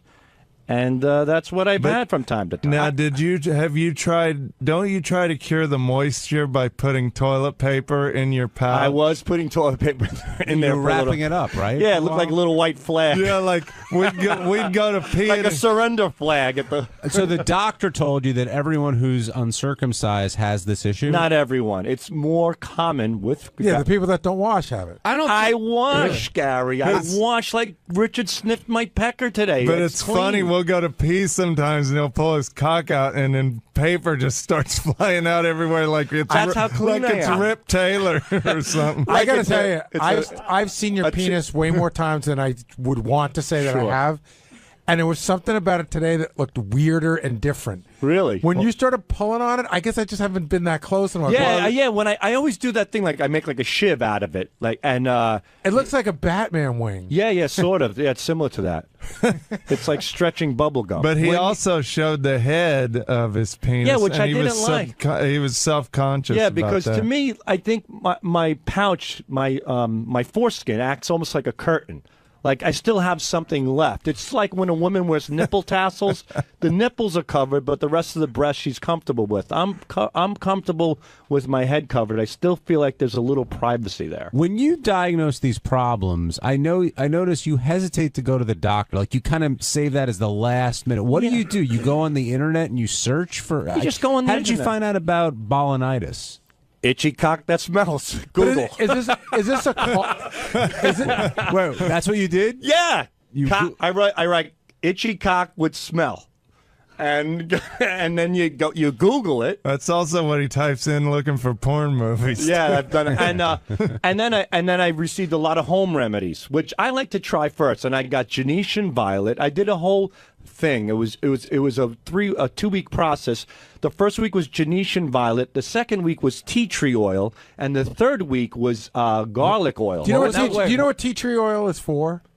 You put it in the bath. You put 2 or 3 drops in the bathtub. I think it cures lice and dandruff. They use it for a million. They use it. Yeah, stinks like shit. Oh, it's hard. I smell like. You ever go into an old house like with a dying dog and a bad furnace, like that sooty, moldy shit? Like it's a smell you can't get out of your nose. It's almost like death. That's what Whose tea tree house oil. was Who that? goes into a house with a dying dog and a bad furnace? I won't say who. Everybody's been in an old house with the dying dog and I think in one of those coal ovens. You know what I'm talking about? It's burnt. He's been watching Old Yeller too much. Ever been in a house with a one-legged transgendered male? Seriously, where are you coming up with that? I've been around the block. What was the name of the first thing? What violet? Gneissian violet. Gneissian violet. Yeah, and what is that? It's some sort of natural home remedy, and it's a purple liquid. And I didn't know it stained you. So for the whole week, about a week and a half, my dick was purple, and I had to wash it off. Then I did tea tree oil, which, like Gary says, smells like when I watch The Walking Dead, that's the smell you get from those zombies. But here's a question I have for you. You go on the internet, you talk to people who aren't doctors, right, who have some ideas, or you can go to an actual doctor who knows exactly what to do. Yeah, but sometimes I'm thinking, you know what, I'm on the internet, let me take a look, let me try a few things first, and then if they don't work, then I'll go to a doctor. But these home remedies may be more dangerous than what you actually have. They may, but, you know, it's the luck of the draw, I guess. I don't know. Why take the chance? Why not just go to the doctor? Well, if I do thorough research on these things, I looked into it. No, you read what people write. That's not thorough research. But there's a lot of people writing it, and I also go to like WebMD. You could go there. You can ask questions. I like to do it. I like to. I've learned about this. This is great. I know a lot about homeopathic solutions to yeast infections. Oregano, garlic, the garlic oil, and the oregano as well. That seemed to work. I even put a clove of garlic in my pouch for a little while. Oh, my God. Did that burn? It stung a little bit, but the thing is, my wife came into the bedroom at night. She goes, were you eating garlic nuts today? No, my dick was. Yeah, meanwhile, I had a clove of garlic in my dick. Tim in Toledo, you're on the wrap-up show. My question for Gary and John, and I guess Benji too, does your wives or girlfriends know as much about your penises as Rich knows about Sal's? Like, I don't know if my wife could pick mine out of a lineup. Can we have her come in? But I know that you two could. If I did a lineup of penises, right, like a glory hole looking thing with like 7, You could pick Richard's, right? Absolutely. Richard? Oh, yeah. I could pick Sal's for sure. That's not weird or anything, huh? No, the weird thing is a lot of people on the staff could too, because you guys have, put it out there quite a bit. But this is the first time you guys have done that in a long time. I was thinking about that today. Early on here at Sirius, that wouldn't have been a rare occurrence. But today it was like, okay, Richard's gonna go smell Sal, and I was like, wow, they haven't done that in a while. And we're always up for that. Yeah. I'm always up for it too. I didn't want him to play a joke and put his penis in my mouth or something. Yeah, you threatened to bite it. I was going to bite it. Yeah, I'll show him. Even your punishments are gay. Would you have bitten it? Lightly. Not enough to hurt him, but enough to scare him so he doesn't do it again. He would have just enough to make him come. He would have gnawed it. All right, let's go to I just lost the call I was going to pick up. We'll go to Mike in Jersey. Mike, you're on the wrap-up show.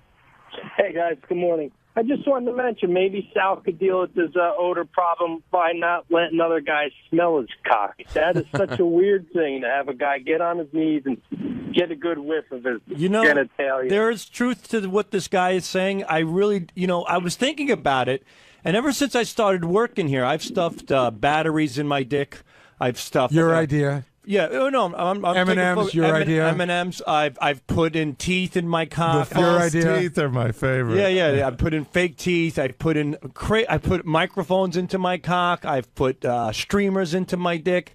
And, when you're subjecting your penis to these things are dirty. I put pennies in my cock, nickels, dimes. You're going to blame your stinky penis on the fact that you've done all these things? No, I'm not blaming the stink itself, but I shouldn't be subjecting my penis to such dirty things. Your penis, to me, is, your genitals is almost, your dick is as sensitive, if not more, than your tongue. Why do I have a feeling you were doing these way before you got here? You just discovered when you got here that you could put M&M's in your dick? No, I've never put it. The only thing I ever put in my dick was red wine one time. I pulled it up as a cup and I poured wine in it.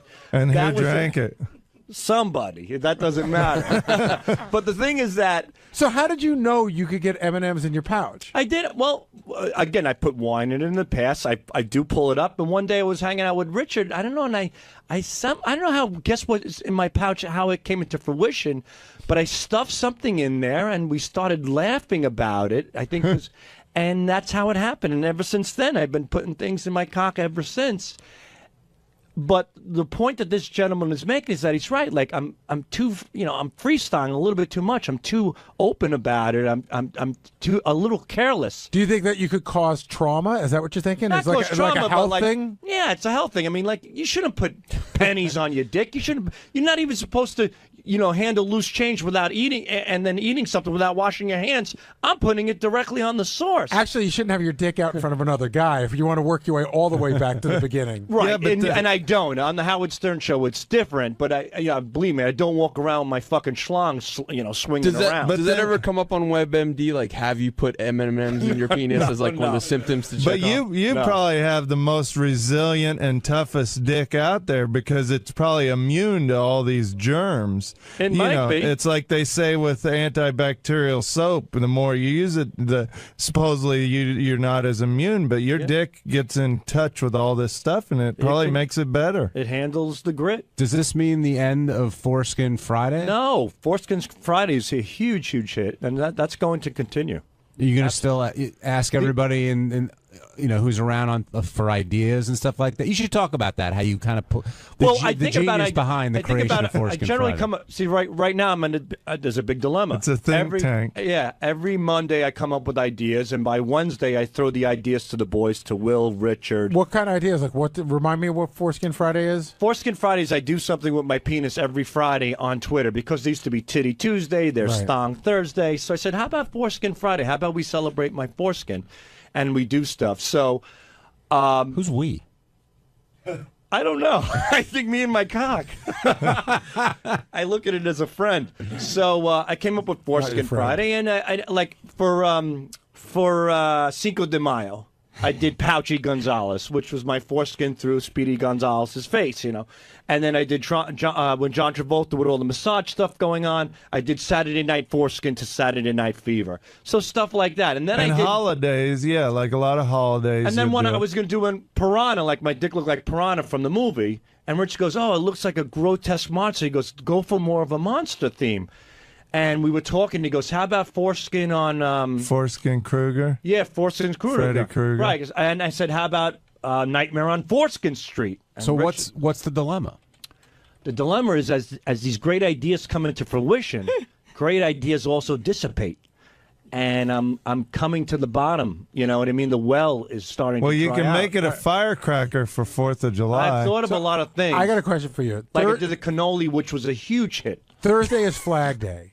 Do you think it's wrong and bad taste, say, if you had an American flag and your penis was one of the stars? No, I would probably get a little flag, like the little ones you stick like into a grapefruit on a cocktail, and I'd take that flag and I'd wrap it around my penis. And you don't think that would upset some people? It's a flag. Has Arbor Day happened yet? You plant a tree in your penis? No, but the one time I didn't do Foreskin Friday was for Good Friday. I said I'm going to meat?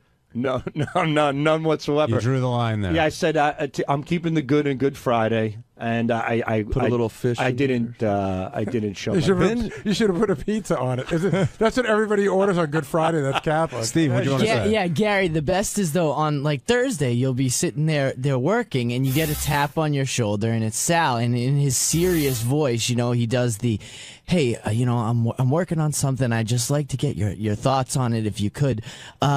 This one is, what was the Kiss one?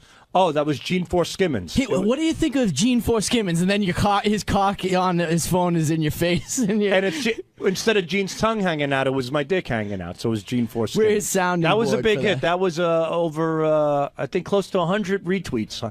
I average anywhere from 45 to 150 retweets on Foreskin Friday. Do you think it's people joking around, or you think there's a lot of gay dudes retweeting it to other gay dudes? A lot of guys are joking around. A lot of people are repulsed but love it. A lot of people show it to family members and get them sick. And a lot of people are offended, and there are gay people too. Do you think there's anything gay about Foreskin Friday? No, not at all. If you knew a gay guy was jerking off to your picture, would that bother you? No. But I don't want to see it. There are guys who now follow the. I hash marked Foreskin Friday, and I saw other foreskins. Oof! I will never do that again. So I do apologize to anybody else, but at least I'm trying to make it. What was wrong with the other foreskin? Why is yours? Wow. Why is yours interesting and the other ones are gross? It's like smelling your own shit. Yours smells fine, but Richard's might smell awful. It's just one of those things. On Wednesday's wrap-up show, we talked about the blossoming film career of Ronnie Mund and how other people have taken on film roles while still being on the show. Does it bother Howard? Is Howard supportive? Is he jealous? Which I don't think he is. And it turned into a conversation where Ronnie explained his motivation for his new role and how it's just another step in the ascent of the stardom of Ronnie Mund.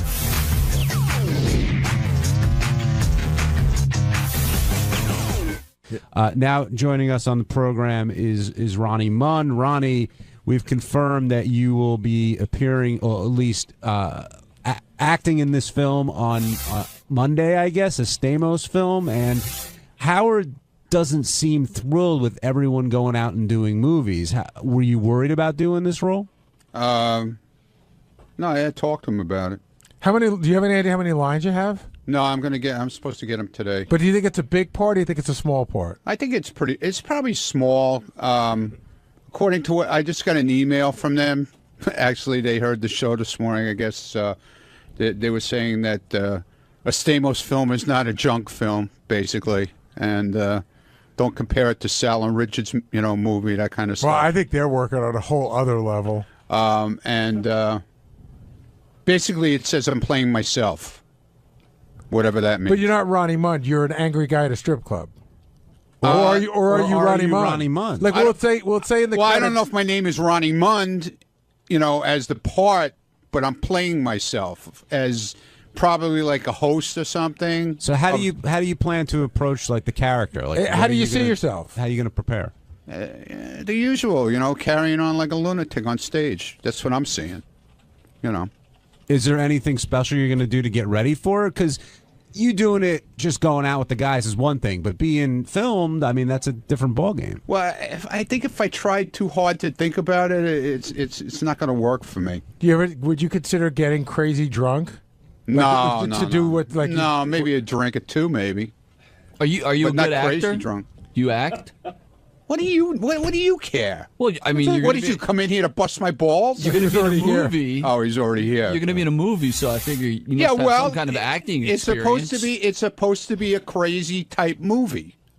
It's a comedy, asswipe, and basically it's supposed to be about a guy who's taking guys out to teach them how to be single, I think, or some shit like that. Almost like a hangover type thing. I bet it's nothing like Hangover type. No, well, I just got off the phone with the producer, if I can interject. Well, and they thanks said, for interrupting. Go ahead, John Lee Roon. First of all, Ronnie says he's going to memorize his lines on the toilet. Yeah, that's where I do my best thinking. That's where I write my poetry. Shit goes in, shit comes out. Yeah, right, exactly. But the producers heard what Howard said this morning and were They were a little upset. disappointed because this is a multi-million-dollar movie. Ronnie's scene is one scene. Benji and Elisa are not in it. They wanted to clarify. They're not sure how that all got started. But they definitely wanted to clarify that the producers are big fans of the show. Obviously, Stamos is too. But they pushed Stamos to put Ronnie in it because they said there's no better person for this character than Ronnie. It's a guy who is a patron in the strip club, getting up and yelling things and telling girls to show their breasts and all that. So they said Ronnie was perfect for the role, but Stamos didn't want it to appear that he was trying to use the Stern show. So it was actually the producers who pushed Stamos and said, get Ronnie, he's perfect for this scene. So I would almost argue that the role was modeled after you and not the other way around, Ronnie. Like maybe they heard you on the show and said, hey, we need a guy like that. Maybe. And they're literally getting you to do it. Well, Stamos knows my routine. I've hung out with Stamos in the club. So you're just going to recreate what you did with Stamos previously, basically? I'll just recreate whatever I do whenever I go. Will you stick to the script that they give you, or will you feel like room to ad-lib a little bit? Well, I'll talk it over with them, see what they think. They said they're going to get Ronnie's input today. They want to see what he's most comfortable saying, although we all know. But Are you Yeah! Are you excited for the role? Yeah, it's cool. I think it'll be cool. Do you see the potential to break out Let's Fuck Some Whores? Nah. You don't think it's right for this? Nah, I don't think so. I don't know. Maybe. You never know. What if they water it down for PG and it's Let's Bang Some Whores? No, I don't think this movie is a PG movie. I really don't. Have you been thinking about other like catchphrases you may want to throw in there, or you just again gonna go with whatever they give you? Well, whoa, stop the clock might come in there. You never know. Who knows? Good one. You know? You never know. And Gary, you said there's sort of a bigger picture thing going on with, I guess, everyone working on outside projects, and maybe this falls into that.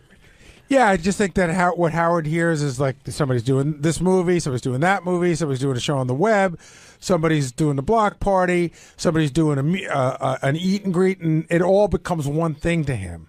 Richard, you've done a bunch of films, actually. Howard talked about that today, and made a joke how like you wouldn't turn down any role you were offered. He was in a big film, though. He was in a legitimately big film. Yeah, the White Castle film. Well, Harold and Kumar escaped from Guantanamo Bay. Yeah. It's always weird when I'm sitting at home and that pops up on HBO and I just see Richard walking by in a KKK hat. And there's another movie I was in that's been on Showtime a lot in the last month or two called Albino Farm.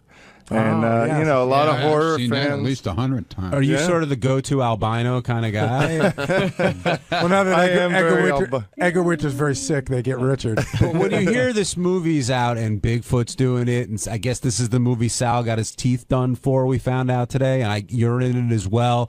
Do you think twice about doing it, or are you just like, you know what, sounds cool, it's during off time for the show, so I'll give it a shot? You know what, this is, there's a huge crew on this movie. It's got a decent budget from what I've heard, and they made me a really good offer, and I'm happy to do it. So, yeah, I mean, if I had to go to, you know, like Arizona to be paid $5 for a movie, I wouldn't do it. I want to make sure it's something legitimate, and it's definitely a legitimate movie.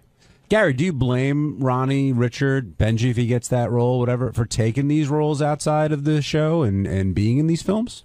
No, it depends on what the roles are. You know, I think there's a big difference between being Benji from the Howard Stern Show or being the weird guy on the corner. Do you know what I mean? I guess you'd have to take it part by part and figure it out. I actually got to be in a movie that Maria Menounos' boyfriend Kevin directed.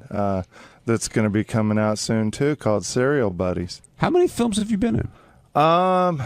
I don't know. You know, my film career started with Jodie Foster's Contact. Is that back true? in the, yeah, but I was one of the people running away from the explosion, and when one of these spaceships blows up or something.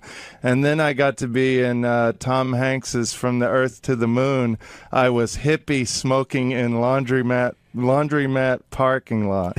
You know, I have to say, in the history of the show, probably the greatest role that anybody on the show has ever gotten ended up on the cutting room floor, but I saw it because Cameron Crowe sent it to me. 𝗦𝗁𝗄𝗿𝗍𝗂 had a scene with Tom Cruise in Jerry Maguire. I remember Cameron Crowe called me, said, I want him. They flew him out, and I saw the scene. He was supposed to be a wacko fan, but I wish if they could do the DVD extras just to see 𝗦𝗁𝗄𝗿𝗍𝗂 acting with Tom Cruise is worth the price. I went to see that movie to see Kenneth Keith because I remember you guys talked about it on the air, and I was like, where in the hell was he? Derek in Massachusetts, you're on the wrap-up show. Hey, you guys will know this more than I will, but Howard seems to be pretty jealous, and guys like Ronnie and even Stuttering John, when he got his part, if he doesn't have anything to do with getting them those roles, he seems to be angry, and not just the roles, but the job for John. He seems to take it as an angry. Like he'll get Eric a job, Eric the Midget or Eric the actor, and he'll help those guys. And that's all fine and dandy because he's part of it. But when these guys do these things, he just seems to be jealous and angry of these guys in this situation. I hope Ronnie's movie is a success. I'll go see it just because he's in it. Derek, I could tell you, just because I talk to Howard a lot, it absolutely 100% is not jealousy. That's not what it is. I know there was we had an incident one time where Wings, the show Wings, called Howard and asked Howard to be on the show. Howard said, no, I don't want to do that. I'm just, I'm protecting my brand. I'm not going to be on Wings. So unbeknownst to Howard, they turned around and they just called Stuttering John. And Stuttering John took the part. Now, whether John knew Howard had been offered or not, I don't think that was the case. But I know that when it came out, Howard was pissed. And his feeling was like, well, if I'm not going to do this, if I'm not going to put all this stuff out there, if I'm not going to sort of take every bit, but everybody around me does, in a sense, he feels that's tarnishing the brand. But that is probably more the explanation. Jealousy has zero to do with it. Ronnie, have you ever sensed any jealousy coming from Howard? Come on. Are you kidding me? How can he be jealous of me? Are you kidding me? That's a great point. It is a great point. No, I just said that. It's a great point. Yeah, it is a great point. I just feel I always run things by him before I do anything. Has he ever told you no? Because I think running things by him could be difficult because he doesn't want to be the bad guy. I could tell when he'll give me like an answer, like he doesn't think it's a great idea, but if you want to do it, right? You know what I'm saying? I wouldn't do it, but if you want to do it, that's fine. Right, and he didn't say anything about this. He did, with Stamos calling me, he thought, it was kind of strange. I thought it was, dude. Like I said, I got the text message from John Friday night at 1:00 in the morning. So Ronnie came to me and he said, "Is this Stamos' number or somebody pranking me?" I knew it was his number, but I thought maybe somebody got his phone because I know twice already he's lost his phone, and he has to get a new phone and change his number and everything. But I thought for sure this was something kind of scam. So, and he also asked me for Robin's address because he wanted to send us something. And I wouldn't give it to him until I talked to Robin, and I wanted to make sure it was him. You know what I'm saying? Right. Because I just wouldn't give it out Robin's address to anybody. If we thought somebody lost his phone or whatever. But then when they started calling me about all this, I knew it was legit. How do you approach Howard about it? I just I go to him and I just talk to him. But is it like I'm not afraid to talk to him. Are you driving at the time, or do you sit No, usually if we're walking up in the morning in the elevator or whatever, I'll talk to him in the car. We both, I have no problem talking to him. It's 27 years, man. It's a long time. You don't hold anything back. You should know that, Gary. I hold plenty back. Jim in Carolina, you're on the wrap-up show. Hey, Ronnie, if you got offered a big movie role with a pretty good payday, but you had to quit Howard, would you do that? No, I've said that a million times. I wouldn't. He comes first no matter what. And I work all my schedules around anything that I do. I work around him where I'm there for him first, and then like with America's Got Talent, we had block party shows that I didn't attend because. I had to be with him in Los Angeles or San Francisco. So, he comes first no matter what. Because if it wasn't for him, I wouldn't be where I am. So. Unless there's a guy that's going to suck your cock for $1 million. For that, you said you would ride off into the sunset. Yeah, well, I'd have to, man. How could I ever face the fucking people around here ever again? How do you juggle your schedule, Ronnie, now with the film roles, with Howard, AGT, the block parties? You're a busy guy. Yeah, well, it seems to work out where it's, it's on off days from the show, which is okay.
But let's go to the Henry Hill page.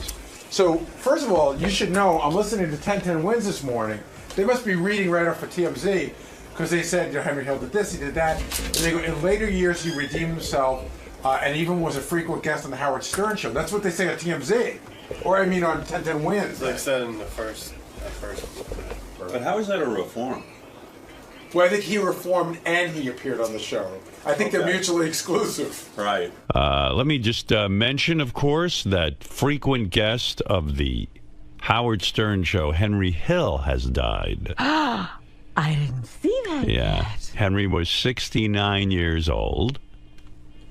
And as you know, Henry Hill was a mobster. He was the guy they based the movie Goodfellas on.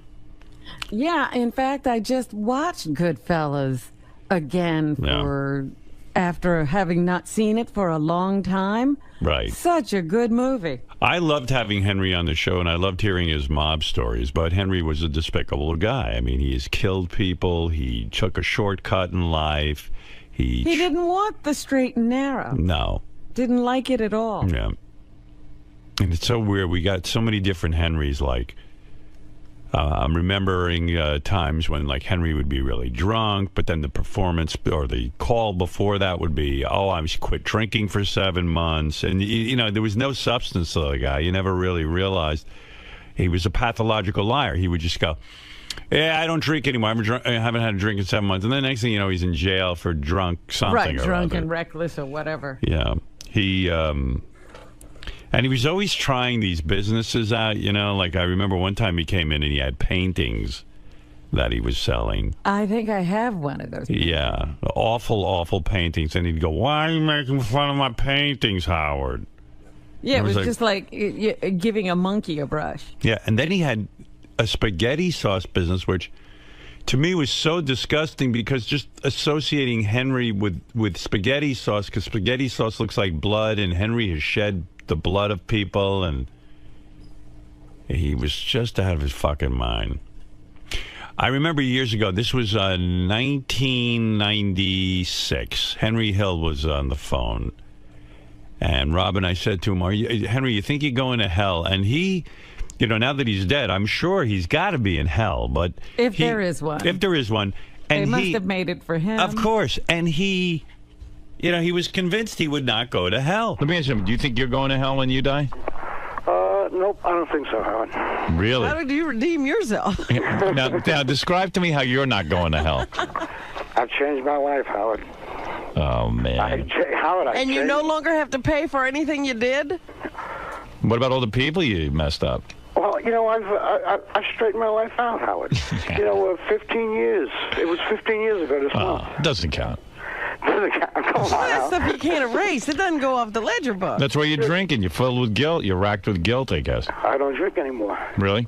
7 months, Howard. He doesn't drink anymore. Yeah, but it was months he would go. Yeah, he doesn't drink anymore, but then he'd show up and then he'd be like, Ma'am, I want to come a macchiato, please. Why you look at me in that certain place? You were doing so well after the Howard Stern show. What happened? I want to come a macchiato. Why you gonna... That was one of my favorite bits. Not a bit. It's real life. It wasn't a bit. But what was so great about it was Lisa G. We were pretty new here at Sirius. She goes downstairs and she is trying to interview Henry Hill, and he's out front and he's laying in a planter, like vomiting on himself. And he keeps screaming over and over again, and it's hard to understand. He's saying there, I want a caramel macchiato from Starbucks. Right. And somehow, I guess Lisa wanted to hear a very drunk Henry Hill coming on to her. She goes, I'm disgusted with you. This man just said that he wanted to come on my shoulder. Yeah, she considered it sexual harassment. Right, and she said, Henry Hill said he wanted to come on my face.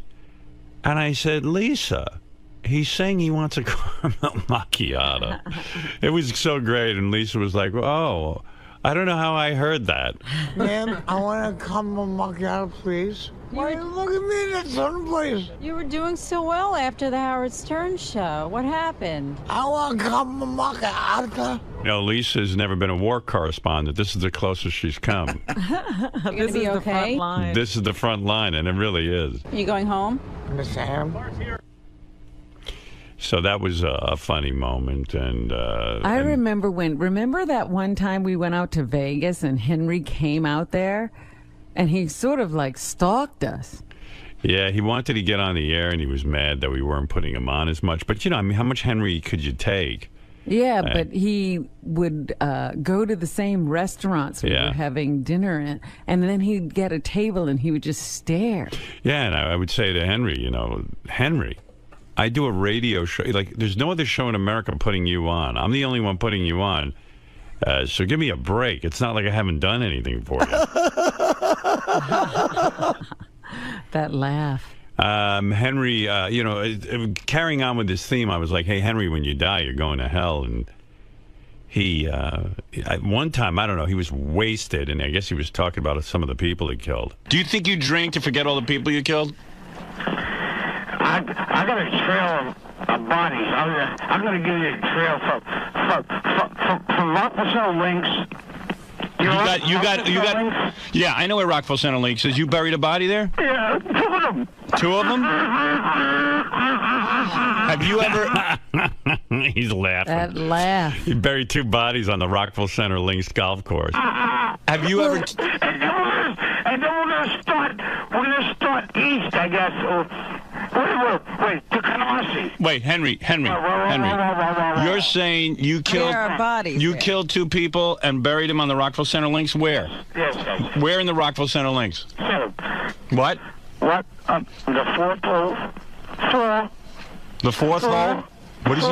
The 4th hole? What are you saying? The 4th hole? Henry. What? This is why Ray Liotta is such a great actor. He had that laugh down in that movie. Down perfectly. Even in the movie, when you're watching it, Henry never admits to doing anything besides robbing and stealing and burying the bodies after other people shot them or killed them. Right. But, he's certainly willing to hang out with murderers. Yeah. 4th hole? The 4th hole. No, come on, be honest with me. Tell me where. Under the green. I swear to you. Under the green? Who were the two bodies? They were stockbrokers. Stockbrokers. They must have screwed him over in some deal. Right. They gave him money and they didn't make money for them. Then they killed him. Yeah, I mean, there's so many Henry moments from our show. I don't even know where to begin. And the other weird thing is, too, like, I mean, this is a guy who betrayed the mob. And there were so many questions, like, Henry decided to come out of witness protection. He decided that he was just going to live his life. And he didn't care that there were mobsters who were supposedly looking for him. He was like, fuck it, I'm living my life. I don't want to be in hiding anymore.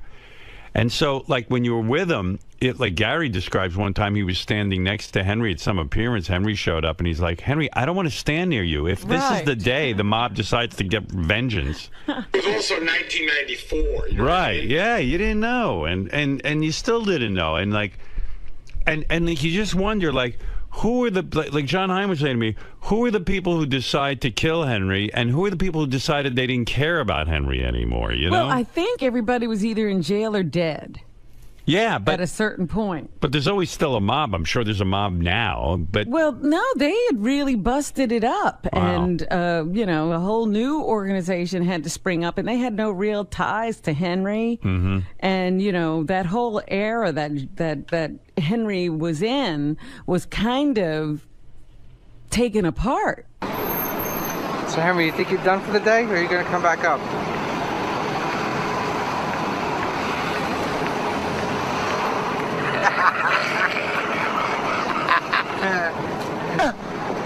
Yeah, I think this was when Henry was kicked out of Del Fresco's. He tried to get in there and hang out at the restaurant, and I think they kicked him out of the place. You know me. You know me, yeah? And? I pay my fucking way. No, these are cold. Have you ever been that drunk in your life? Never. Yeah. I think one time I was, but I was unconscious. Yeah, I mean, you can't stay awake and talk. Henry could. Well, I imagine they are. Here, Henry, zip up your coat. Nah. Zip up your coat. Henry. Fucking Lee! Come on, Henry, zip up your coat. Come on. I have a fucking wife. And the other thing is, somehow Henry still got women. Yeah, isn't that insulting to women? I mean, like Henry, in that condition, had a woman taking care of him like a mommy. It was amazing. He had women. You don't have a wife, remember? Who would have you? Here. Zip up your coat, Henry. You're going to freeze. It's cold as hell out, Henry. Here, hold this a second. Oh, there's Paulie. Now, Paulie used to call in all the time and fight with Henry. Right. Paulie, you had some of the most legendary phone calls. I'm glad. Yeah, I mean, it was good This is a good day for you. Yeah, are you happy Henry's gone, or are you going to miss him in some weird way? You were kind of linked to him. No, when I saw it online last night, it kind of put a smile on my face. Isn't it amazing to you that the mob never actually kept their promise of killing him? Like they once he came out of the hiding, that they never went after him? No, not really, because Robin was right on with what she said. You know, everything broke up. It just wasn't the same as it was back in the 40s, 50s, 60s, 70s. After he did his ratting on everybody, everything just seemed to disband, and everybody kind of went their own way. Sure, there was still a mob, but wasn't as strong as it was. So Robin was right on. Paulie, why did you hate Henry so much? What was the thought there? Because he was a rat, right? Well, first and foremost, yes. Being a rat and a stool pigeon and a mutt, Henry never, ever killed anybody. Henry was a delivery boy. He was a gopher. Tommy would say, go pick up our food down at Don Pep on Liberty Avenue by the racetrack, and, that's what he would do. But, Paulie, you would think that, so in other words, when he wrote the book, or somebody wrote that book, and they based it on his life, you feel he embellished on the truth and made himself to be a bigger player in the mob than he really was. Absolutely. I mean, they glamorized Henry in that movie, tremendously. But yeah, that's exactly it. They. Yeah, I mean, Henry, do you think? But do you think Henry lied when he said he was in on the Lufthansa heist? Lufthansa heist. Physically on it? Like, do you think he was actually a part of the heist? In the background, sure, maybe. Right. Yeah, he could have been. He could have made a couple of bucks on it, but not to actually physically go to the airport and steal the money. No, he was just around, and with you being around, you had some perks. And Tommy had money, and Jimmy had money, and you know, so if you're around the money, they're going to spread the wealth. Right. So he was a guy who really was immortalized in that movie Goodfellas, and made it seem like he was one of the big players, even though he wasn't full Italian. You know, he would have been a big mob guy. Yeah, made man. He makes it seem that way. Yeah. So, is there anything positive you have to say about Henry Hill's death? I mean, is there anything that you want to say about the man that you liked? Let me think for a second. No. All right, Paulie. There you go. Paulie, who called in every time Henry was on. Paulie was on. Yes. And Henry would go, hang up on this guy. Hang up on him. Legendary fights. Because he was afraid to hear the truth, and he knew I was the only one, and I think I'm the only one left who knew that crew, who hung out with that crew, who knew Tommy and Stax and Henry and the whole mishpucha, you know. You wanted to fight him. I remember that. Absolutely, yeah. I thought we were going to put together a nice fight where I could just punch him right in his face. Yeah, Henry was up for a couple of rounds. Henry would say to me, "Okay, I'll do it," and I think he was sincere. He said he would fight you, but I was afraid. He never showed up. When I came to the studio, he was supposed to be there that time. I was interviewed, and it was just me in the studio alone, and it was a great time. It was a pleasure meeting everybody, but he just never showed, and I couldn't make it to Vegas that time. He was there, so you know, I don't miss Henry. If somebody wants to hear something and get a good book out of something, I got a ton of stories and a ton of anecdotes that all right, Paulie. I would share. All right, thanks for calling in. Not because Henry's gone, but congratulations on your AGT, and Robin, feel better, and good luck to everybody. All right, Paulie, later. Thanks, guys. Paulie, who was Henry's arch nemesis, and it was really good stuff too. Gary. Yes. May I talk to you about eulogizing Henry Hill this morning? Yeah. I heard you mention the Howard, or I actually heard Howard say, and you guys go back and forth about how difficult it is to be respectful of a guest who's such a despicable person. Well, I mean, he probably was involved in the murders of people. That's something that you can never dismiss. Right. We put him on our show a lot, and he seemed to be remorseful about it. He was a very tortured soul. But yeah, it's hard to say. I mean, usually, even if you're full of shit, when you're eulogizing somebody, you could start with, he was a good guy. Right. But it's hard to say that about. I didn't know Henry well enough. I can't say Henry was a good guy because I met him after he did a bunch of stuff that was really bad.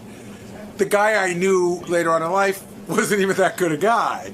He was a nice guy, but he could get drunk and belligerent and all that stuff. So he was an interesting guy. When he was sober, he was a great guy. There's something nice I could say about him. When Henry was sober, he was a pretty nice guy. There's guests that I personally don't like, and I'm not going to tell you who they are, but there's guests that I personally don't like that I book on the show. But I got to do what's best for the show. And it'll keep coming and coming. That's right. Just like the prep never stops for this show. Exactly. Thank you, sir. You're welcome.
What's the deal? Like, do him and Kimmel know or like each other, or is it just?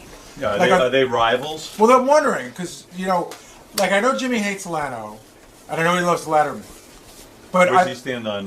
But I'd also like to know what Jimmy's take is. You should.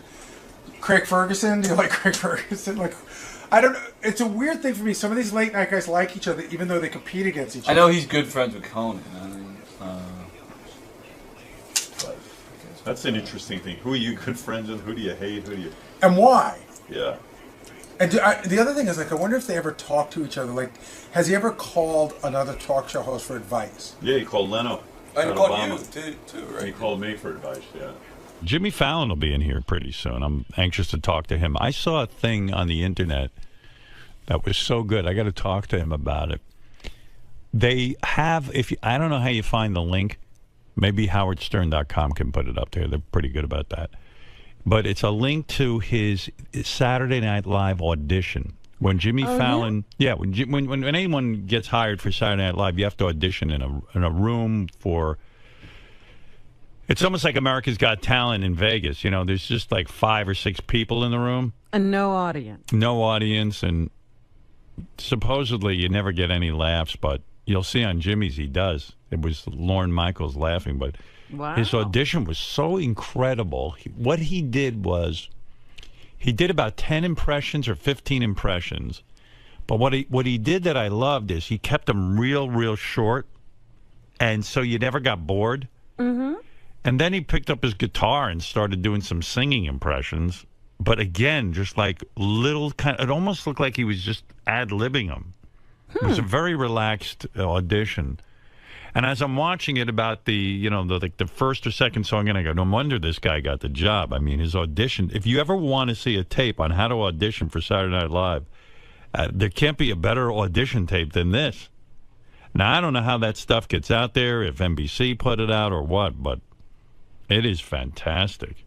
Maybe they're trying to show, maybe they've been getting a lot of bad auditions, and they thought maybe we got to show a good Maybe, I don't know, but man, it was just incredible. And maybe I sensed a little bit of nervousness on his part in the beginning, but not really. I mean, he just seemed real confident for a young guy. Well, that's part of the trick of stand-up. Yeah. You gotta be confident. Hey, Jimmy, is Jimmy here?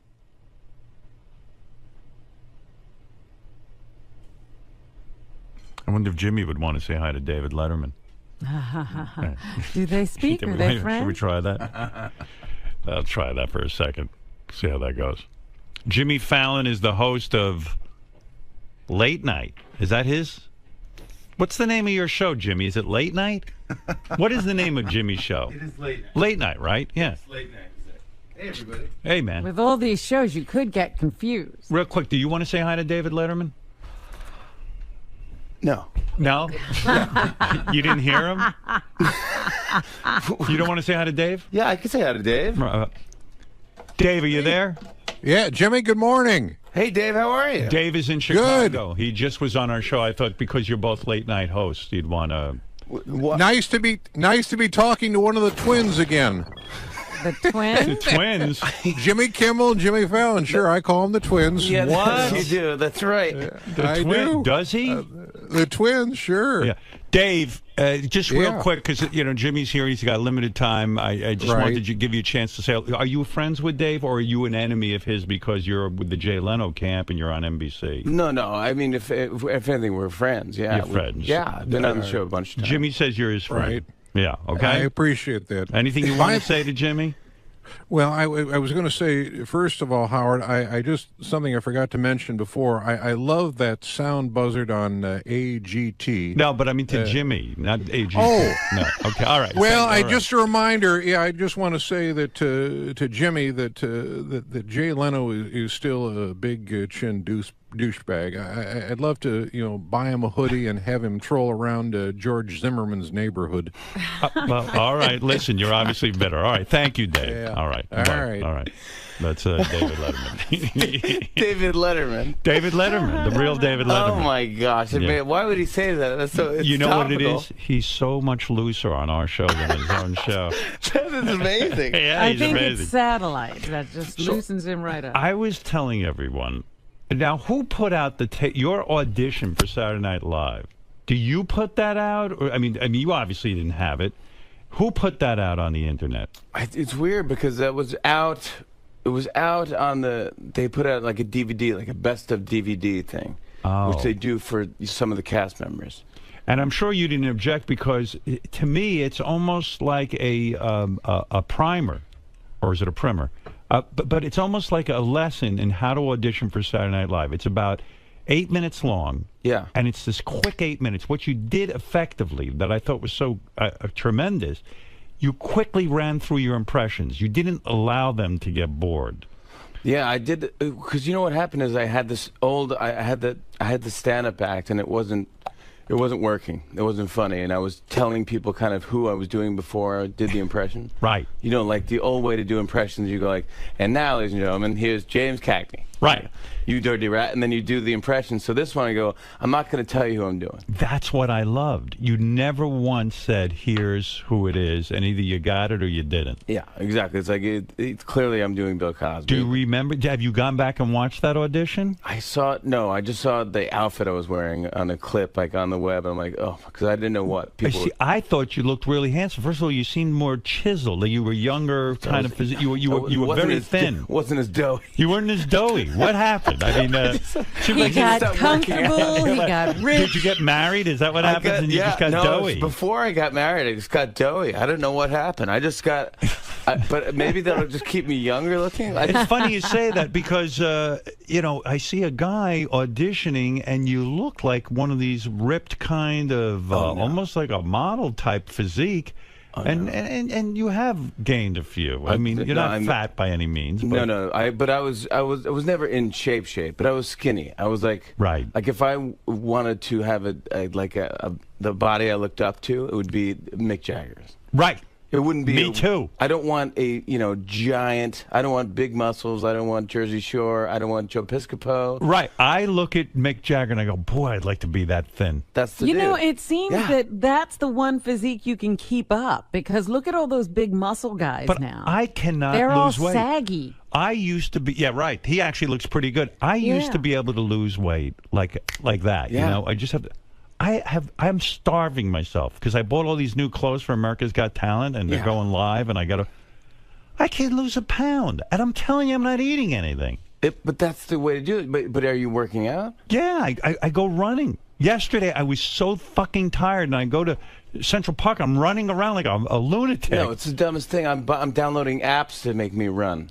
And I go, this is the dumbest thing. I can't believe I'm downloading an app that says, go run. But do you run? I mean, do you actually I have do the it? app. You have an app? Yeah, I have an app that says run. Only the app could exercise for you. Should you start running, then you would have the app and you'd be all prepared. And I guess you would log all your mileage and all that kind of thing. I had a treadmill. I bought a treadmill, which is a big mistake. Because you never use it. It's the dumbest investment I ever had. It becomes a hanger for clothes. It's very expensive. At one point, I had that. I had a rowing machine, because I heard rowing machine, you get a lot of. Rowing is supposed to be great. So rowing machines both had dust on them. I would go in, I'd put on your show, and I'd listen to your show and try to row like I'm in a rowing team and Poet Society at Harvard. This is the dumbest thing. 30-something years ago when I started this show, I always pictured a guy in his car listening to it, never on his rowing machine. Oh, it was so lame. It's so. I wish I'm telling you now because I don't do it anymore. But at one point, I had gloves, so I can grip. I can grip the rowing machine. Right.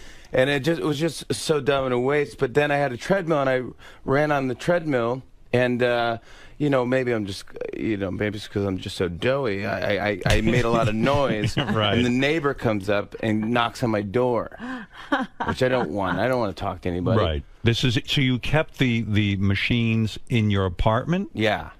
Oh, I see. And I imagine it just wreaked havoc because those things are very loud. To have them in an apartment is outrageous. Yeah. And you're just pounding. I'm just pounding. It was like boom, boom, boom, boom. Yeah.